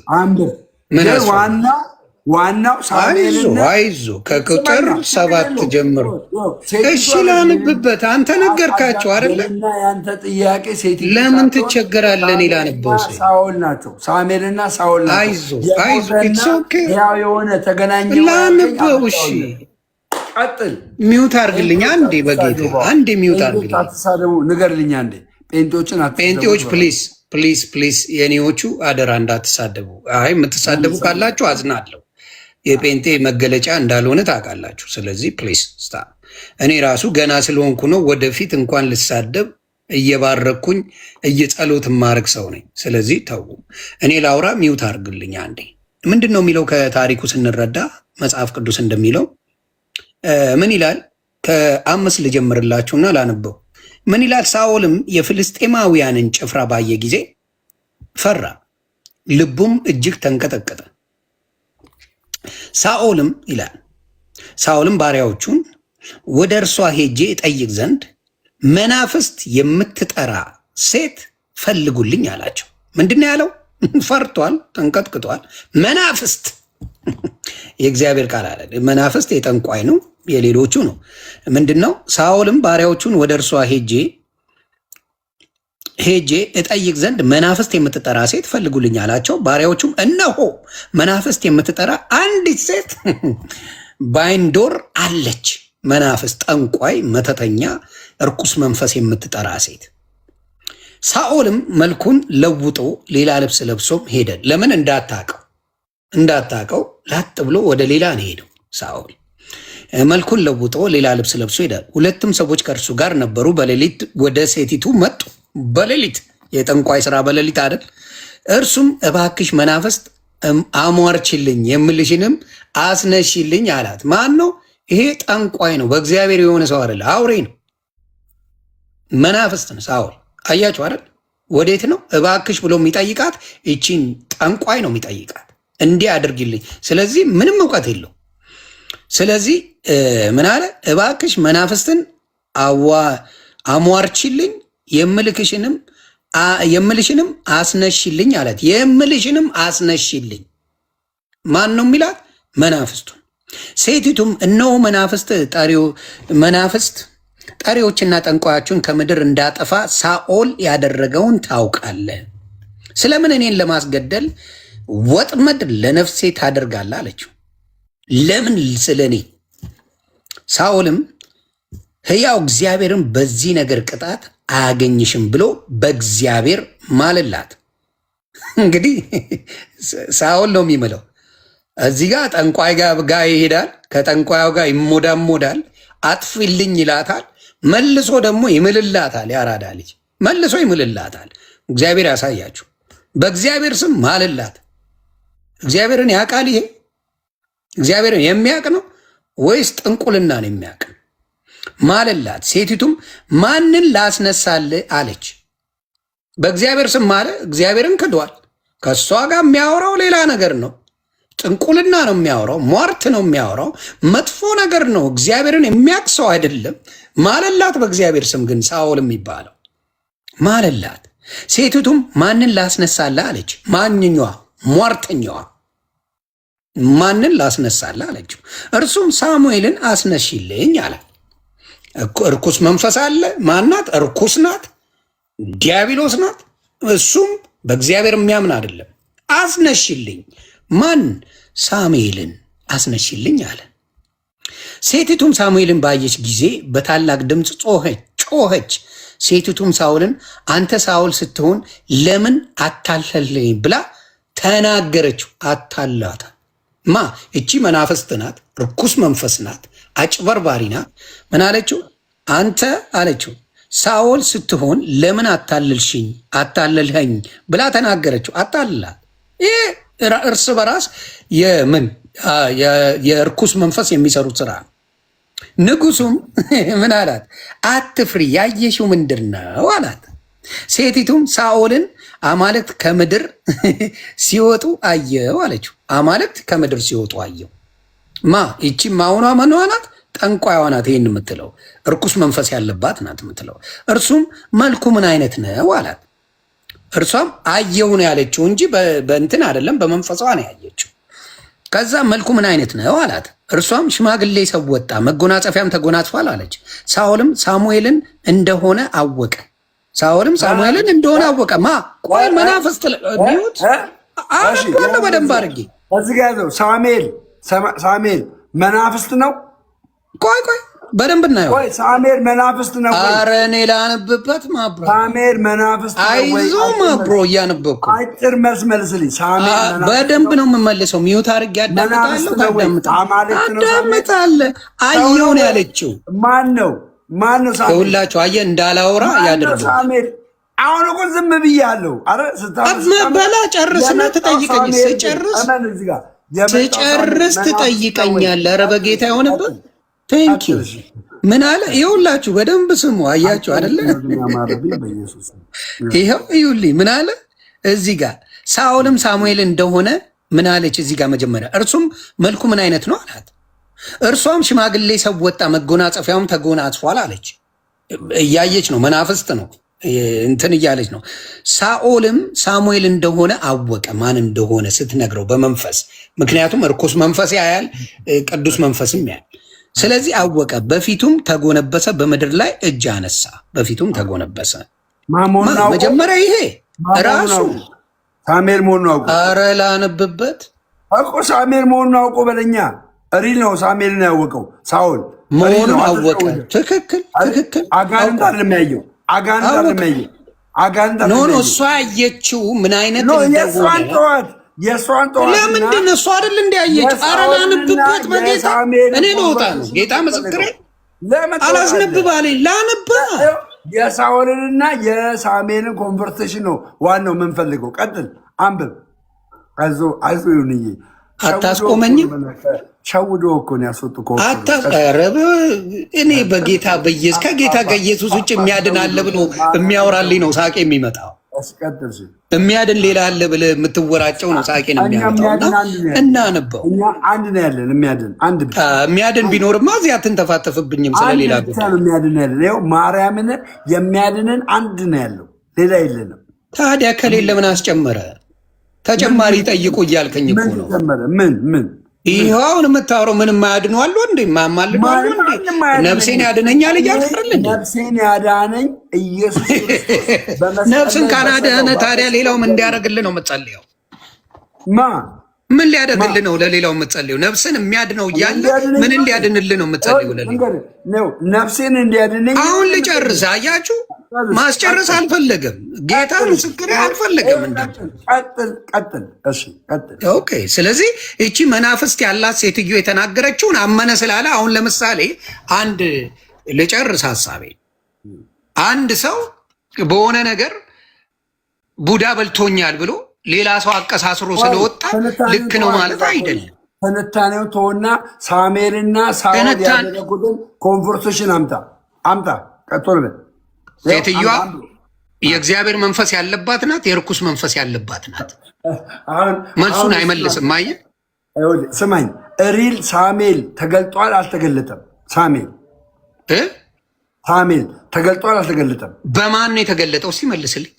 በማን የተገለጠው? በማንም የሚባል አይደለም። ይኸውልህ ሳሙኤል ግን ተገልጧል አልተገለጠም? እርኩስ መንፈስ ያለበት ማንኛውም ነገር ቢታየው፣ ቆይ የፈለግከውን ብትለኝ የማልሰማ አንድ ነገር አለ። አያችሁ ችግሩ?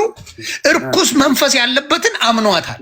ማን ያምነው? እንደ ደምረው ያለ እርኩስ መንፈስ የሚለውን ነገር አምኖ ተቀብሏል። እንደኔ በክርስቶስ ያለ ግን የእርኩስ መንፈስን ስራ የሚቃወም እንጂ የእርኩስ መንፈስን ስራ የሚቀበል አይደለም። ይሁን ይማኛል። አላስጨርስ አለ። ችግሩ ይሄ ጥያቄ ምንድን ነው? አልጨረሰም። ሳሙኤል ይሁን አይሁን እኔ ከእርኩስ መንፈስ አልቀበልም። እኔ ግን እርኩስ መንፈስ ነው እርኩስ መንፈስ አይታ እሷ እቺ መናፍስቷ ያየችውን አልቀበልም አልኩ። እሷ ጠንቋይ ናት። አንተ ተቀበል። ጠንቋይ ናት። አንተ መብት ነው መትቀበል። መንፈስ ነው ወይ? ይህም ሰውዬ በመጀመሪያ ደረጃ በክርስቶስ የሚያምን ነው ወይ? ሳኦል ይቅርታ፣ ቆይ አንዴ ይህን መልስ። ሳኦል በእግዚአብሔር የሚያምን ነው ወይስ አይደለም?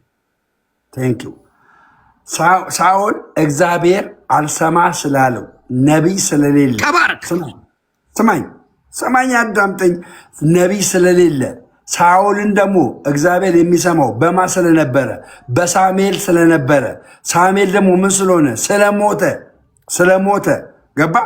ነገር ግን የሞተው ሳሙኤል እውነተኛ ሆኖ ከሳኦል ጋር አውርቷል አላወራም? የመጣበት ኬዝ ሳይሆን አውርቷል አላወራም?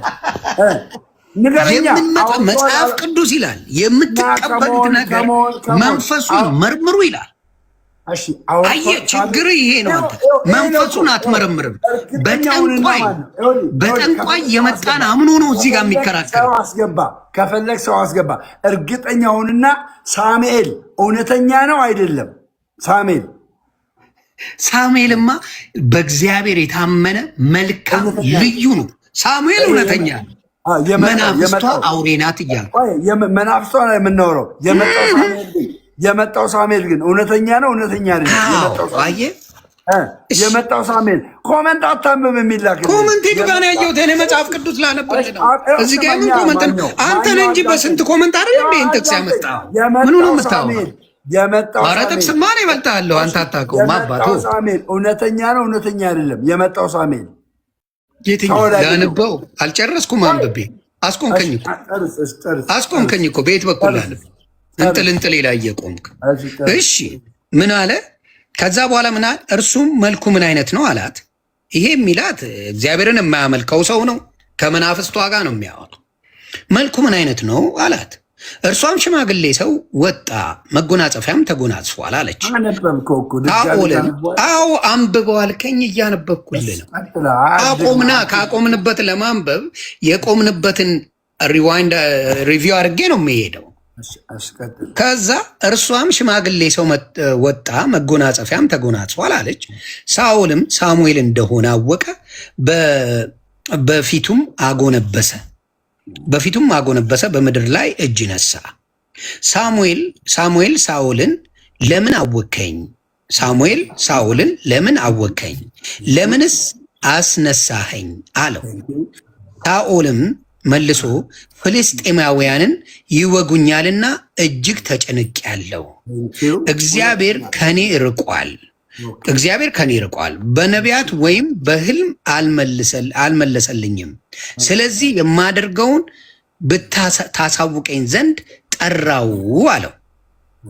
ሳሙኤል አለ፣ እግዚአብሔር ከራቀ ጠላትም ከሆንክ ለምን ትጠይቀኛለህ አለው። ስለዚህ እግዚአብሔር በቃሌ እንደተናገረ አድርጓል። እግዚአብሔር መንግስትን ከእጅህ ነጥቆ ለጎረቤት ለዳዊት ሰጥቶታል። የእግዚአብሔር ቃል አልሰማህምና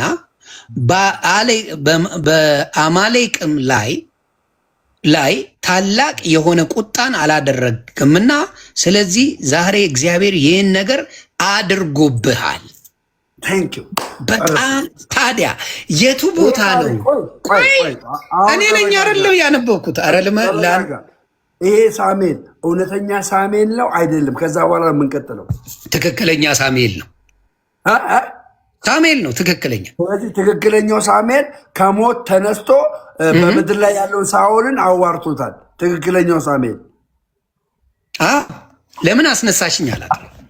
ቆይ ስላስነሳቸው አይደለም ዋናው እናንተ ሆንዬ አዳምጠኝ። እኔ መች እኔ አይደል ያነበብኩት? እኔ አይደል ማብራሪያ የምሰጠው? ወዴት ነው የምትሮጠው? እንዴት ቦታ እንዴት ብዬ ላውራ? በጌታ በኢየሱስ ክርስቶስ ስም ሆንዬ አንዴ እንዴት ላውራ? ኖ አትችልም። የኔ ተራ ስለሆነ እኔ የማነበው በጠንቋይ እየመጣን ነው እሱ የተቀበለው። አንድ ደቂቃ አዋራኝ። አታወራም። እኔ ባነበብኩት አንተ አታወራም። የት ልትሄድ? እኔ ነኝ ማወራው። ይሄው እስቲ ንገሩት የኦርቶዶክስ ወንድምና እህቶች እባካችሁ ዝም በል። የዮኒ ማኛ ተራ ነው ያንብብ በሉት እስቲ በጌታ አዳምጠኝ። የመጣው ሳሙኤል የመጣው ከሞት ተነስቶ ሕያው በምድር ላይ ያለውን ሳኦልን ያናገረው ሳሙኤል እውነተኛ ነው እውነተኛ አይደለም? ይህን መልስልኝና ቀጥል። እውነተኛ ነው እውነተኛ አይደለም? እኔ ከጠየቀኝ አሁን አየህ፣ እንዲያውም እግዚአብሔር ይባረክ እንዳስተውል አደረገኝ። እንዳስተውል ያደረገኝ ምን እንደሆነ ታውቃለህ? በመጀመሪያ ደረጃ በርኩስ አናፍስቱ ነፍሳት ውስጥ በርኩስ መንፈስ ውስጥ እነ ሳሙኤልን ማግኘት አትችልም። ሲፈጠር ሲጀመር ማን ተባረክልኝ። ስለዚህ ይሄ የሚያደርገው ምንድን ነው? ይሄ የመጣው ማን ነው? ተባረክ። የመጣው እርኩስ መንፈስ ያለው መንፈስ ነው የመጣው። እንዴት ልነግርህ ነው? አዎ መሳቅ ትችላለህ፣ ማጋለጥ ትችላለህ፣ የፈለግከው ማለት ትችላለህ። ለመሰለ እርኩስ መንፈስ ካለው አማሌቅን አጥፋልኝ ያለው እርኩስ መንፈስ አይደለም። እውነተኛ የሆነው ሳሙኤል ነው። አማሌቅን አጥፋልኝ ብሎት እግዚአብሔር የተናገረው አማሌቅን ያንን ታሪክ ነው ድጋሚ የደገመለት። ያንን ታሪክ እውነተኛ ሳሙኤል ባይሆን ኖሮ ይሄ መናፍስት ቢሆን ኖሮ ሳኦልን የሚያሳስት ከእግዚአብሔር የሚያጎድል ሰው መሆን ነበረበት። ስለ አማሌቅ የተናገረው አንደኛ ሳሙኤል ምዕራፍ 2 ላይ እኔ ማውራት ስለማልችል ይመቸው ለብቻው ነው ታወራለህ። እውነተኛ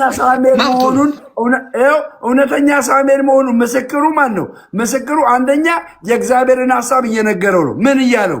መንግስትን ከአንተ ላይ ነጥቄሃለሁ እያለው ነው። የእግዚአብሔርን ሐሳብ ሰይጣን አንድ ቀንም የእግዚአብሔርን ሐሳብ በትክክል ተናግሮ አያውቅም። እውነተኛ ሳሙኤል ስለሆነ ስሙ አያውቅም። ይኸው ስሙት። አሳሳት የውሸት አባት እኮ ነው ያለው። ኢየሱስ እኮ ሰይጣንን አንተ የውሸት አባት ነው ያለው። ገባ? የውሸት አባት ነው ያለው።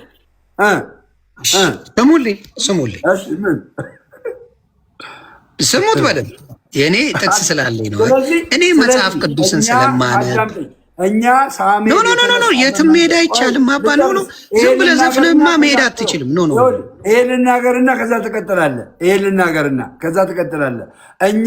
እኛ ኦርቶዶክሳውያን እዚህ አንደኛ ሳሙኤል ምዕራፍ 28 ላይ ሳሙኤል የመጣበት መንገድ ትክክል ነው ብለን ባንቀበልም የመጣው ሳሙኤል ግን ትክክል ነው። እኛ ኦርቶዶክሳውያን አልበል እኔ ሳሙኤል የመጣበት መንገድ ትክክል ነው ብዬ ባልቀበልም የመጣው ሳሙኤል ግን ትክክል ነው ብዬ ነው የምቀበለው። ለምን ነው የምቀበለው መሰላችሁ? የመጣው ሳሙኤል ትክክል መሆኑን የሚያሳየው የተናገራቸው መልእክቶች ነው። መልእክቶቹ የእግዚአብሔር ሐሳብ ያለባቸው ናቸው። ሰይጣን አንድ ቀንም የእግዚአብሔር ሐሳብ ያለበትን መልእክት ለሰዎች ተናግሮ አያውቅም። ስሙልኝ፣ ደጋግመ በለው አንዴ። ምንድን ነው ያለው? ሰይጣን ምን ብሎ አያውቅም? አንዴ ድገመው፣ አደራ ድገመው። ሰይጣን ምን ብሎ አያውቅም? ሰይጣን ምን ብሎ አያውቅም? ሰይጣን የእግዚአብሔር አገልጋይ ነው እንዴ? ግራ ገባኸኝ እኮ አሁን ግራ ኖ አይ አንተ ያልከውን ነው የምትደግምልኝ። ችግር የለውም። አንተ ያልከውን ድገመው ነው ያልኩ። የሆነ ቦታ አሁን ለምሳሌ ያክል መጽሐፍ ቅዱስ ላይ ሰይጣን የእግዚአብሔርን የሆነውን ሀሳብ ምናልባት ተናግሮ ሊሆን ይችላል። በአንተ አረዳል አያውቅም አላልክም? እንዲያው ነገር ግን ይሄኛው ሳሙኤል ግን አሁን አያውቅም ብለኛል ነበር። ውሸተኛ ነው የምትለኝ ከሆነ ማስረጃ አንተ ጨርሻለሁ። ተባረክልኝ። ይኸውላችሁ ይሄን ነው ደስ የሚለኝ ነገር። እኔ መጽሐፍ ቅዱስን ስለማነብ እግዚአብሔር ረድቶኛል። የሐዋርያት ሥራ ምዕራፍ 16ን ላንብላችሁ ምን እንደሚል ከቁጥር ናና አሳየኝ አልከኝ። ላሳየ እኮ ነው። አንደኛ ዜና ምዕራፍ 26 አያውቅም አልከኝ። ቆይ አያውቅም ብለኝ ኧረ ላብራራበት። ይኸውላችሁ ነው አይደለም በመናፍስት እንደሚነገር አንደኛ ሳሙኤል ምዕራፍ 28 ያለው ሳሙኤል ነው አይደለም። እውነተኛ ነው አይደለም። አጭርና ግልጽ፣ በጣም አጭርና ግልጽ። በጣም ጥሩ። እንግዲህ አብራችሁ ትሰሙልኛላችሁ። መስማትም ባይፈልግ ይሰማዋል። አይዛችሁ መስማትም ባይፈልግ ቆይ እውነተኛ ነው እውነተኛ አይደለም በልና ከዛ በኋላ መቀጠል ትችላለህ። የሐዋርያት ሥራ ምዕራፍ 16 ቁጥር 14ን አነበዋለሁ። ምን ይላል? ከቲያጥሮን ከተማ የመጣች ቀይ ሐር ሻጭ እግዚአብሔርን የምታመልክ ሊዲያ የምትባል ይላል። እሱን ናርቶና ቆይ አይዞ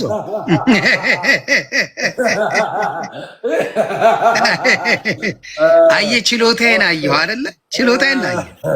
እሺ ችግር የለውም። እዛ ጋ ማን ነው? እዛ ጋ አረናምብበው አያችሁ። እግዚአብሔር ይባረክ፣ እግዚአብሔር ይባረክ። ይኸውላችሁ ምን እንደሚል እውነተኛ ምን እንደሚል መጽሐፍ ቅዱስን ይሁት እንግዲህ ማምላክ ምስክሬ በነቢያት ያልተነገረውም ጠንቋይ ነገረ እያለ ነው እንደሚያው። እሺ ላንብበው፣ ላንብበው። እሺ ምን አለ? የሐዋርያት ሥራ ምዕራፍ 16 ቁጥር 18 ላይ ምን ይላል?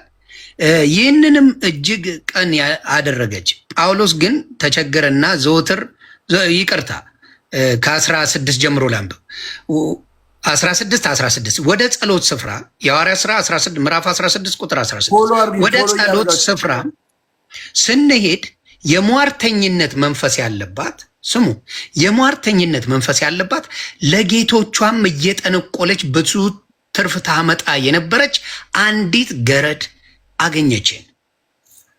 እርሷ ጳውሎስና እኛን እየተከተለች የመዳን መንገድ የሚነግሯችሁ እነዚህ ሰዎች የልዑል አምላክ ባሪያዎች ናቸው ብላ ትጮህ ነበር። አየህ፣ መናፍስት አለባት። ገንዘብ እየጠነቆለች ታመጣለች፣ ሁሉን ታደርጋለች። ምን እያለች ነው እውነቱን የተናገረችው? አያችሁ፣ አታላይ ናት፣ አጭበርባሪ ናት፣ የርኩስ መንፈስ ነው ያለባት። ምን አለ? የምን ታመጣለህ ብላ ትጮህ ነበር አለ። ከዛ ምን አለ? ይህንንም እጅግ ቀን አደረገች። ጳውሎስ ግን ተቸገረና ዞር ብሎ መንፈሱን ከእርሷ እንድትወጣ ጳውሎስ ምን አለና ጳውሎስ ግን ተቸገረና፣ እንደውም አንደኛው ትርጉም ላይ ምን ይላል? በመንፈሱ ታውኮ ይላል። ቀጥል። ጥሩ። ጳውሎስ ግን ተቸገረና ዘወር ብሎ መንፈሱን ከእርሷ እንድትወጣ በኢየሱስ ክርስቶስ ስም አዝሃለሁ አለው። በዚህ ሰዓት ወጣ። አየህ፣ መጀመሪያ ምን ያገናኘዋል? ልመልስ ምንድን ነው? ትርፏን የምታስገኝና ጠንቋይ ናት። የተናገረችው ስለ እነሱ ምንም ስህተት የለበት። ምን እያለች ነው? የእግዚአብሔርን መንገድ የሚያሳዩአችሁ የእግዚአብሔር አገልጋዮች ባሪያዎች እነዚህ ናቸው እያለች እየተናገረች ነው። መንፈሱ ግን የፈለገው እነሱን ማሳሰር፣ እነሱን ማስደብደብ፣ እነሱን ወህኒ ቤት ማስከተት ነው መንፈሱ የፈለገው። አንተ አልክ፣ እኔ አይደለሁም። ይኸው መጽሐፍ ቅዱሱ እናነበው። እንደዛ ይላል እዛ ጋር ይላል። በጣም ጥሩ አይልም? ይላል። እስቲ እናነበው። አንደኛ ነገር ይላል አይልም አልከኝ አይደል? እኔ ልመልስ። ጠየቅከኝ። ከጠየቅክ እኔ መመለስ እዛው ላይ የትም አንሄድም። ያራድዬ ይሄ መንፈስ ምን ካለ በኋላ ነው? ምን ካለ በኋላ ነው የታሰሩት? ከዛ ይኸውልህ መንፈሱ ወጣ። ምን አለ? መንፈሱ ወጣ። ተባረክ። ስለዚህ መንፈሱ ኧረ ልጨርስ፣ ጠየከኝ። እኔ ማብራሪያ እሰጣለሁ። ችግር ማብራሪያ እሰጣለሁ። መልስ አለኛ ጋር አብሽር። ፎሎ አርጉኝ። እሺ ጋይስ ፎሎ አርጉኝ። በእውነት ፎሎ ያነሳችሁ ፎሎ ያርጉኝ። እጠቅማቸዋለሁ። ማርያምን እጠቅማቸዋለሁ። የሆነ በነጸጌ የዩቱብ ለቀማ አይምሯችሁን እንትን ያላችሁ ሰዎች ማርያምን ፎሎ አርጉኝ። ጌታን የዩቱብ የቤተክርስቲያን ተቃዋሚ ነው። እኔ ከዚህ በኋላ ጸጋዬ ኦርቶዶክስ ነው አልለውም። ኦርቶዶክስ ነው አልለውም። ያለ መረጃ፣ ያለ ማስረጃ፣ ያለ ቲተር፣ ያለ ማህተብ እንዴት አደባባይ ቤተክርስቲያንን ሌላ ታሪክ ላይ ገባ። እሺ ቀጥል። እሺ ተባረክ። እሺ ከዛ አለው በዛ ሰዓት ወጣ ይላል።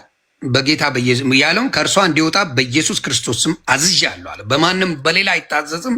በኢየሱስ ክርስቶስ ስም ነው ርኩስ መንፈስ የሚወጣው። አዝዣለሁ አለው። በሌላ የምታስወጡ ስላላችሁ ብዬ ነው። በዚህም ሰዓት ወጣ። ጌቶቿም ይላል መንፈሱ ዝም ብሎ አይደለም፣ ስራ አለው። ጌቶቿም የትርፋቸው ተስፋ እንደወጣ ባዩ ጊዜ ጳውሎስና ሲላስን ይዘው ወደ ገበያ በሹማምንት ፊት ጎተቷቸው። ወደ ገዢዎች አቅርበው እነዚህ ሰዎች አይሁድ ሆነው ከተማችንን እጅግ ያናውጣሉ፣ እኛም የሮሜ ሰዎች ሆነን እንቀበላቸው እናደርጋቸው ዘንድ ያልተፈቀደልንን ልማዶች ይናገራሉ። ያልተፈቀደ ኢየሱስ ጌታ ነው ያሉት፣ ሌላ ነገር የለም። ወጣ ሌላ ነገር ውስጥ ገባ። ህዝቡም አብረው ተነሱባቸው። አይፈለገችው አያችሁ። ቆይ እኔ ነቅዬ እወጣለሁ። ጌታ ኢየሱስ ምስክር እንደሚያገናኘው ልነግርህ ነው። ላንበው አይደል? ይኸውልህ ከሳሙኤል 28 ጋር አገናኝልኝ። ይሄንን ላገናኝልህ እኮ ነው። ከዛ ምንድን ነው ህዝቡም አብረው ተነሱባቸው፣ ገዢዎቹንም ልብሳቸውን ገፍተው በበትር መቷቸው ዘንድ አዘዙ። ተደበደቡ። ከዛ እስር ቤት ተጣሉ ምናምን። ከዛ በኋላ አሁን እዚህ ጋር ስናወራ የሉቃስ ወንጌል ምዕራፍ 16ን ማንበብ ትችላላችሁ። ቆይ እዚህ ጋር ያለውን እርኩስ መንፈስ ቅድም ላልከው አይዞ፣ ቅድም እርኩስ መንፈስ የጌታን ነገር መናገር አይችልም፣ እውነት ሊናገር አይችልም አልከኝ። ይናገራል። ስለ እነዚህ የተናገረችው ይቺ ጠንቋይ ስለ ጳውሎስና ሲላስ የተናገረችው እውነተኛ ንግግር ነው። ግን የተናገረችው እነሱ ግን ምን ሆኑ? የተናገረችው እነሱ ታወቁ አይደለ? ሌላ ውስጥ አንግባ። ይኸውልህ እዚህ ጋ ሳሙኤል እውነተኛ መልእክት ለሳኦል ሲነግረው ሳኦል አልታወቀም። እዚህ ጋር ሐዋርያ ስራ ላይ ያለችው ጠንቋይ ግን እነዚህ የእግዚአብሔር ልጆች ናቸው፣ አገልጋዮች ናቸው ብላ ስትናገር ዞር ብሎ አይቶ ነው የሚለው። ካያት በኋላ በመንፈሱ ታወቅ ይላል አንደኛው ትርጉም ላይ። አንተ ላይ ደግሞ ተጨነቅ ይላል። በመንፈሱ ታውቆ በጌታ በኢየሱስ ስም ብሎ ገስጾ አስወጣው ይላል። ገባህ? ታወቅ ይላል። ሳኦል ግን አልታወቅም። እውነተኛ መልእክት ሳኦል ከማን ነው? አልታወቅም። እሱ ጋር ምነግር ምን መሰል ሳሙኤል ምን ያደረግ መሰል። አዳምጠኛ። አፌ ላይ ለምን ትቀመጣለህ? እኔን ትጮብኛለህ፣ አንተ ግን አፌ ላይ ትቀመጣለህ። ሳሙኤል እውነተኛ ስለሆነና አማሌቅ አንደኛ ሳሙኤል ምዕራፍ 2 ላይ አማሌቅን አጥፋልኝ ብሎ እግዚአብሔር በሳሙኤል በኩል አልፎ በሕይወት እያለ ሳሙኤል በሕይወት እያለ ለሳኦል ነግሮት ነበረ። ሲሞትም ተመልሶ ሕያው ሆኖ ሲመጣ ከሳኦል ጋር ሲገናኝ ነው ደግሞ ያ አስቀድሞ የነገረውን ነገር ነው የነገረው። ሐሰት አልነገረውም። በመንፈሱም ሳኦል አልታወቀም፣ አልተጨነቀም። ገባ? አልታወቀም፣ አልተጨነቀም። እናንብበው። አልታወቀም፣ አልተጨነቀም። ምን ይላል? እንደዚህ ይላል። እሺ እግዚአብሔርም በቃሌ እንደተናገረ አለው። በቃሌ እንደተናገረ አድርጓል። እግዚአብሔር መንግስትን ከእጅ ነጥቆ ለጎረቤት ለዳዊት ሰጥቷል። ይሄ እውነት ነው፣ ሰጥቶታል። ለምን? ዳዊት ሳኦል እያለ ነው ምዕራፍ 17 ላይ ምን ያለው? የተቀባው። ኦኬ። እግዚአብሔርም የእግዚአብሔርን ቃል አልሰማህምና። አየህ፣ ይሄ ሳሙኤል ነው እንግዲህ የተነሳው ሳሙኤል ምን እያለው ነው? የእግዚአብሔርን ቃል አልሰማህምና በአማሌቅ ላይ ታላቅ የሆነ ቁጣውን አላደረግምና ስለዚህ ዛሬ እግዚአብሔር ይህንን አድርጎብሃል። ከዛስ እግዚአብሔር እስራኤል ከአንተ በፍልስጤማውያን እጅ አሳልፎ ይሰጣል። ነገም አንተና ልጆች ስማ ይህን ትንቢት ነገ አንተና ልጆች ከኔ ጋር ትሆናላችሁ አለው። አንተና ልጆች ከኔ ጋር ትሆናላችሁ አለው። ምን ማለት ነው? ከፍልስጤማውያን ጋር ስትዋጋ ከሞትክ በኋላ ወደ እኔ ትመጣለህ እያለው ነው። ይሄ የሚናገረው ማን ነው? እውነተኛ የሆነው ሳሙኤል ነው። ሳኦል በዚህ ሰዓት ላይ ምን አላለም? አልሞተም። መቼ ነው የሚሞተው? በጦርነት። በምን ጦርነት? በፍልስጤማውያን ጦርነት። ገባ? በጦር ተወግቶ ሳኦል ይሞታል። እነ ዮናታን እዛ ቦታ ላይ ይሞታሉ። ልጆቹና ሳኦል ወደ እኔ ትመጣላችሁ ብሎ እንደነገረው አንደኛ ሳሙኤል 28 ላይ እንደዛ ነው የሆነው። ሳኦልም አለ ስማ እዚህ ጋር አልገሰጸውም። አንተ አጋንንት ምናምን አላለውም እንደነ ፖልና እንደነ ጴጥሮስ። ሳኦልም በዛን ጊዜ በቁመቱ ስማ እዚህ ጋር በዛን ጊዜ በቁመቱ ሙሉ በምድር ላይ ወደቀ ይላል። ለምን ወደቀ? የሰማው መልእክት እውነት ስለሆነ አየህ፣ ወደቀ ይላል። ከዛስ ከሳሙኤል ቃል የተነሳ እጅግ ፈራ ይላል። ከማ ቃል የተነሳ? ከሳሙኤል ቃል የተነሳ እጅግ ፈራ። በዚያን ቀን ሁሉ በዚያ ሌሊት ሁሉ እንጀራ አልበላም፣ ኃይልም አልቀረለትም አለ። አየህ፣ ሳሙኤል እውነተኛ ስለሆነ ሳኦል ምን አላለም? አልታወከም። አንተ ሰይጣን አጋንንት ነህ፣ አንተን አልሰማህም አላለውም። ትክክለኛ መልእክት ስለነገረው ተቀበለው።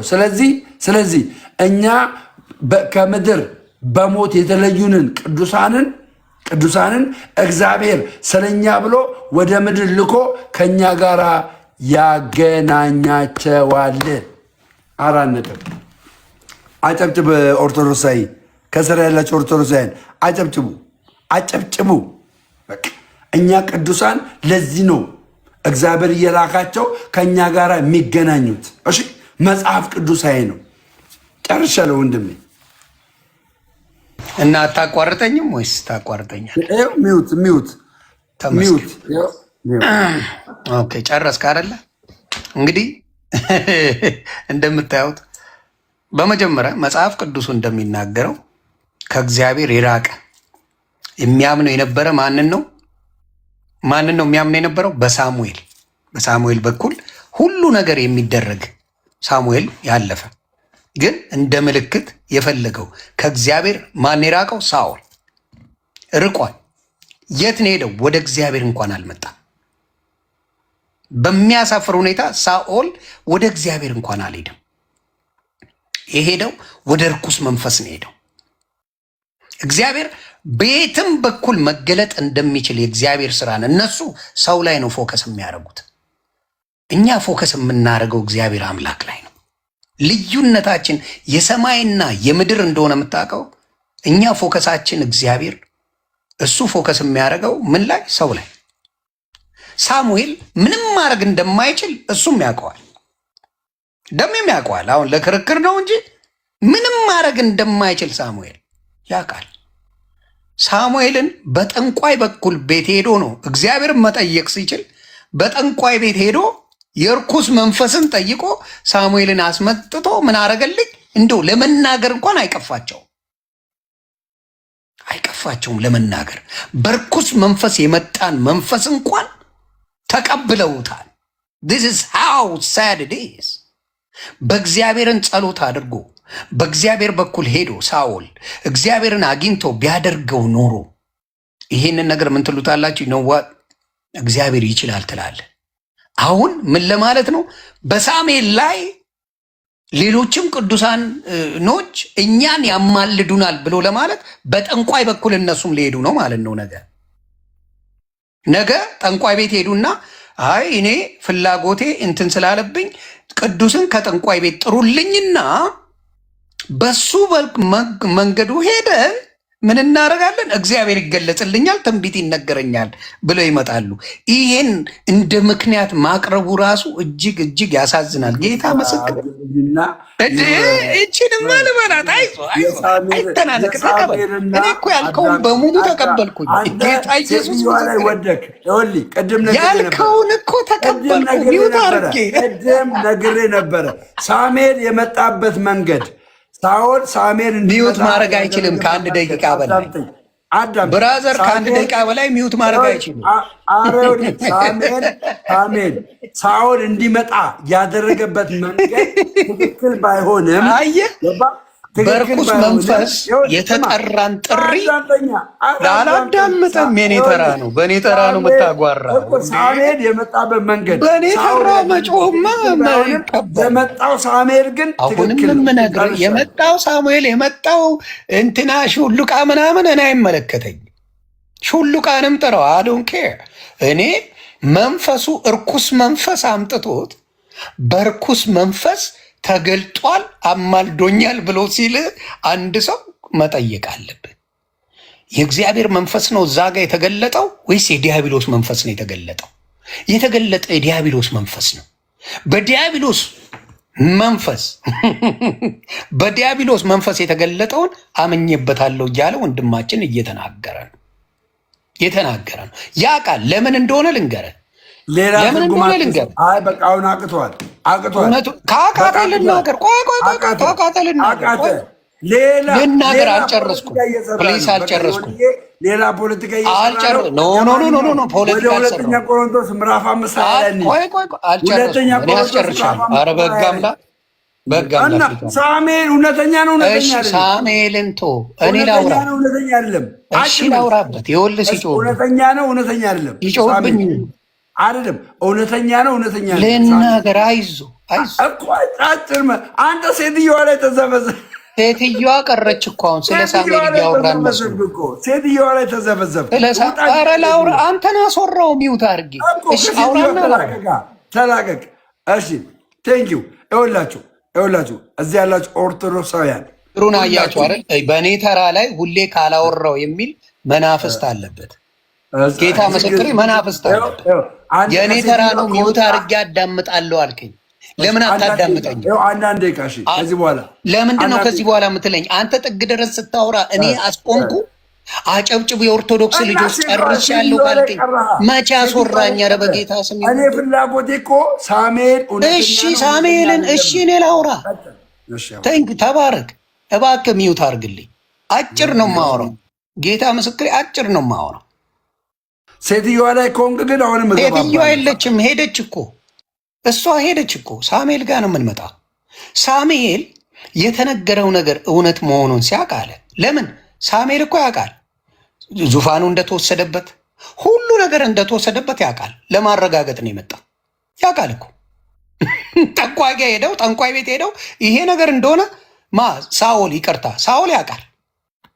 ሙሉ ነገሩን ያውቃል። እያወቀ እውነቱን ሲነግረው ወደቀ ይላል። አየህ፣ እያወቀ ሌላ ማረጋገጫ ነበር የሚፈልገው። ዳዊት እንደወሰደው ያውቃል። የእሱን ዙፋን የእሱ ነገሮች በሙሉ እንደተበላሸ ያውቃል። ለምንድን ነው የተበላሸበት? ከእግዚአብሔር ስላልሆነ፣ እግዚአብሔር ያለውን ባለማድረጉ ሙሉ እንደተበላሸበት ያውቃል። ያንን እውነተኛ ነገር ሳሙኤል ሲነግረው ወደቀ። ስለዚህ እያወቀ ድጋሚ ለቼክ ነው ቼክ ማርክ ለማድረግ ነው የመጣው። ቼክ ማርክ ጠንቋይ ቤት ሄዶ እያወቀ የማያውቀውን ነገር አልተነገረውም። የሚያውቀውን ነገር ነው ሳሙኤል የተናገረው። የሚያውቀውን ነገር ነገረው።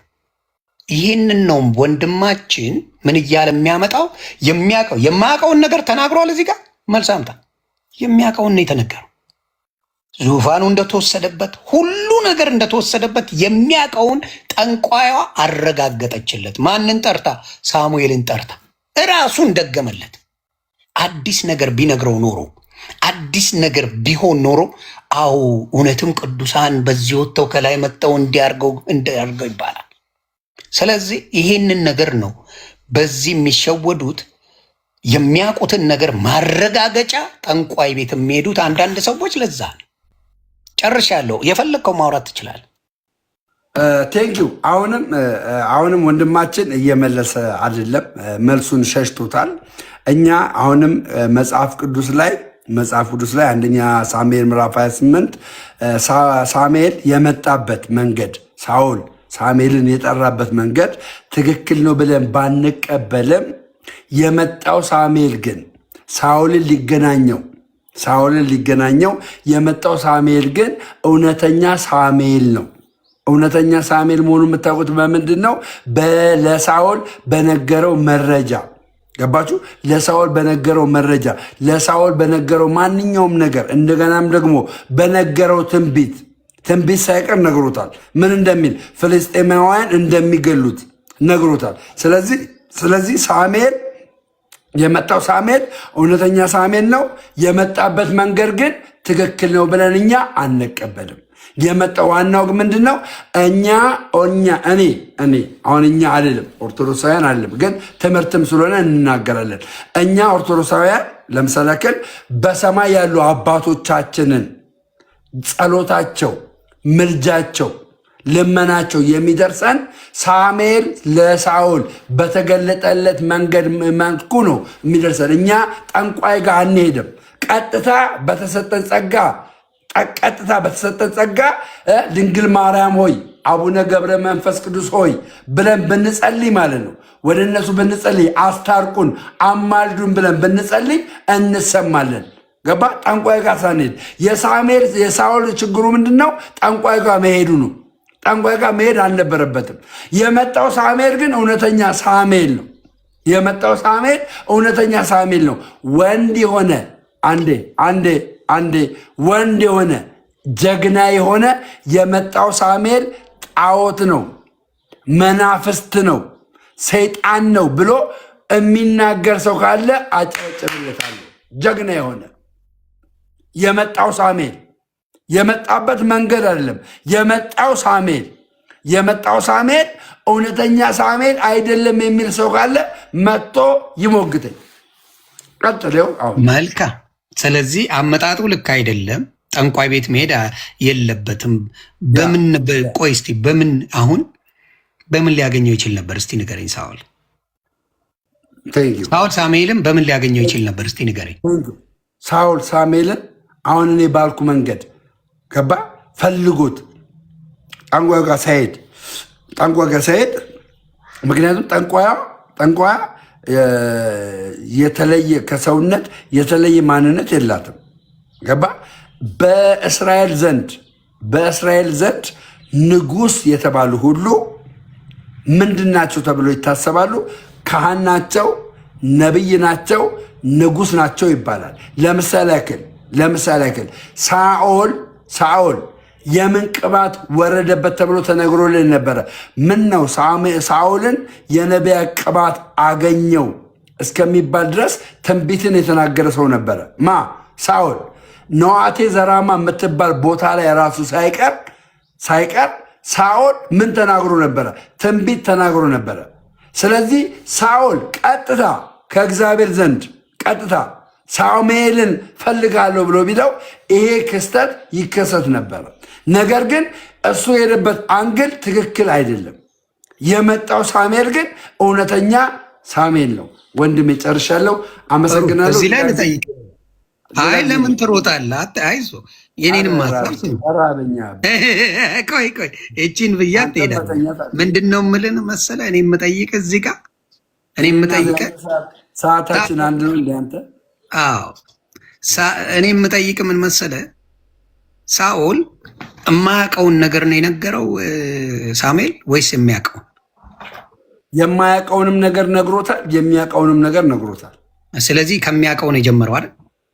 የማያውቀውንም ነገር ነግሮታል፣ የሚያውቀውንም ነገር ነግሮታል። ሁለት ነገር ነው የነገረው፣ የማያውቀውንም የሚያውቀውንም። ምክንያቱም አንድ ነገር ለመተንበይ በጣም ቀላል ነው። የቱን መሰለ? የምታውቀውን ቤዝዶን ዩ ካወራው አሁን ደሜ ኦርቶዶክስ ሆነዋል ብዬ ካልኩ በኋላ የሆነ የምናገረው ነገር ሊኖር ይችላል። አሁን ለምሳሌ ደሜ ሊጾም ይችላል፣ ሊጸልይ ይችላል፣ እንዲህ ሊያደርግ ይችላል ብዬ መናገር ይችላል። የኦርቶዶክስን ነገር ልትከተል ትችላል። ከእንደዚህ አይነት አንግል ሳይሆን ሳሙኤል የነገረው ስለምን ቀሰቀስከኝ አለው አይደለ? ለምን ትቀሰቅሰኛለህ? ምክንያቱም አዲስ ነገር ልነግርህ አልችልም አለው። ኤግዛክትሊ ከዚህ በፊት ምን አለ ኢማኑኤል? አዲስ ነገር ልነግርህ አልችልም፣ ከዚህ በፊት ነግሬሃለሁ አለው። ከዛ በኋላ ሳሙኤል ምን አለ? ሳኦል ምን አለ? ፍልስጤማውያን ሊዋጉኝ ነው፣ እያስጨነቁኝ ነው። እኔ ደግሞ በአገሬ ላይ የምጠይቀው ነቢይ የለም፣ ቱሚምና ኡሪምን የምመለከትበት የለም ብሎ ሲለው እግዚአብሔር ከአንተ ላይ መንግስትን ወስዶ ለጎረቤት ለዳዊት ሰጥቶታል አለው። ከዛስ ያልሰማውን ትንቢት ተናገረ። ይህን ነገር ያውቀዋል ወይስ ልጨርስ? ያልሰማውን ትንቢት ደግሞ ያልሰማውን አልነገርህም አለው። የምታውቀውን ነው አለው አይደል? እንደ አንተ ባልከው ያልሰማውን አልነግርህም አለው። ያልሰማውን ነገረው። ያልሰማውን ምን ብሎ ነገረው? አዳምጠኛ ባባ ምን ብሎ ነገረው? ያልሰማውን ገባ። አንተ አለው አንተ በፍልስጤማውያን ትወጋለህ አለው። ይህንን አልሰማም። አንድ በፍልስጤማውያን እንደሚወጋ ገባ፣ አልሰማም። አንተ በፍልስጤማውያን ትወጋለህ አለው። ሁለተኛ ደግሞ ያልሰማውን ነገረው። አንተና ልጆች እኔ ወዳለሁበት ምን ትላላችሁ? ትመጣላችሁ አለው። ይህንን አልሰማም። ሳኦል የሳሙኤልን ድምፅ በሰማ ጊዜ ይላል፣ ይህንን ድምፅ በሰማ ጊዜ በቁመቱ ወደቀ፣ ምድር ላይ ወደቀ ይላል። ለምን? እውነተኛ መልእክት ስለሆነ። ምን እሱ የጠበቀው በቃ እኔ ከአንተ ጋር ነኝ፣ እግዚአብሔርን ለምንልሃለሁ፣ ታሸንፋለህ፣ ድል ታደርጋለህ የሚል ነበር የጠበቀው። ነገር ግን ያልሰማውን ሲሰማ ደነገጠ፣ በቁመቱ ወደቀ። ገባ? ስለዚህ ይሄ እውነተኛ ሳሙኤል መሆኑን የሚያሳየው ምንድን ነው?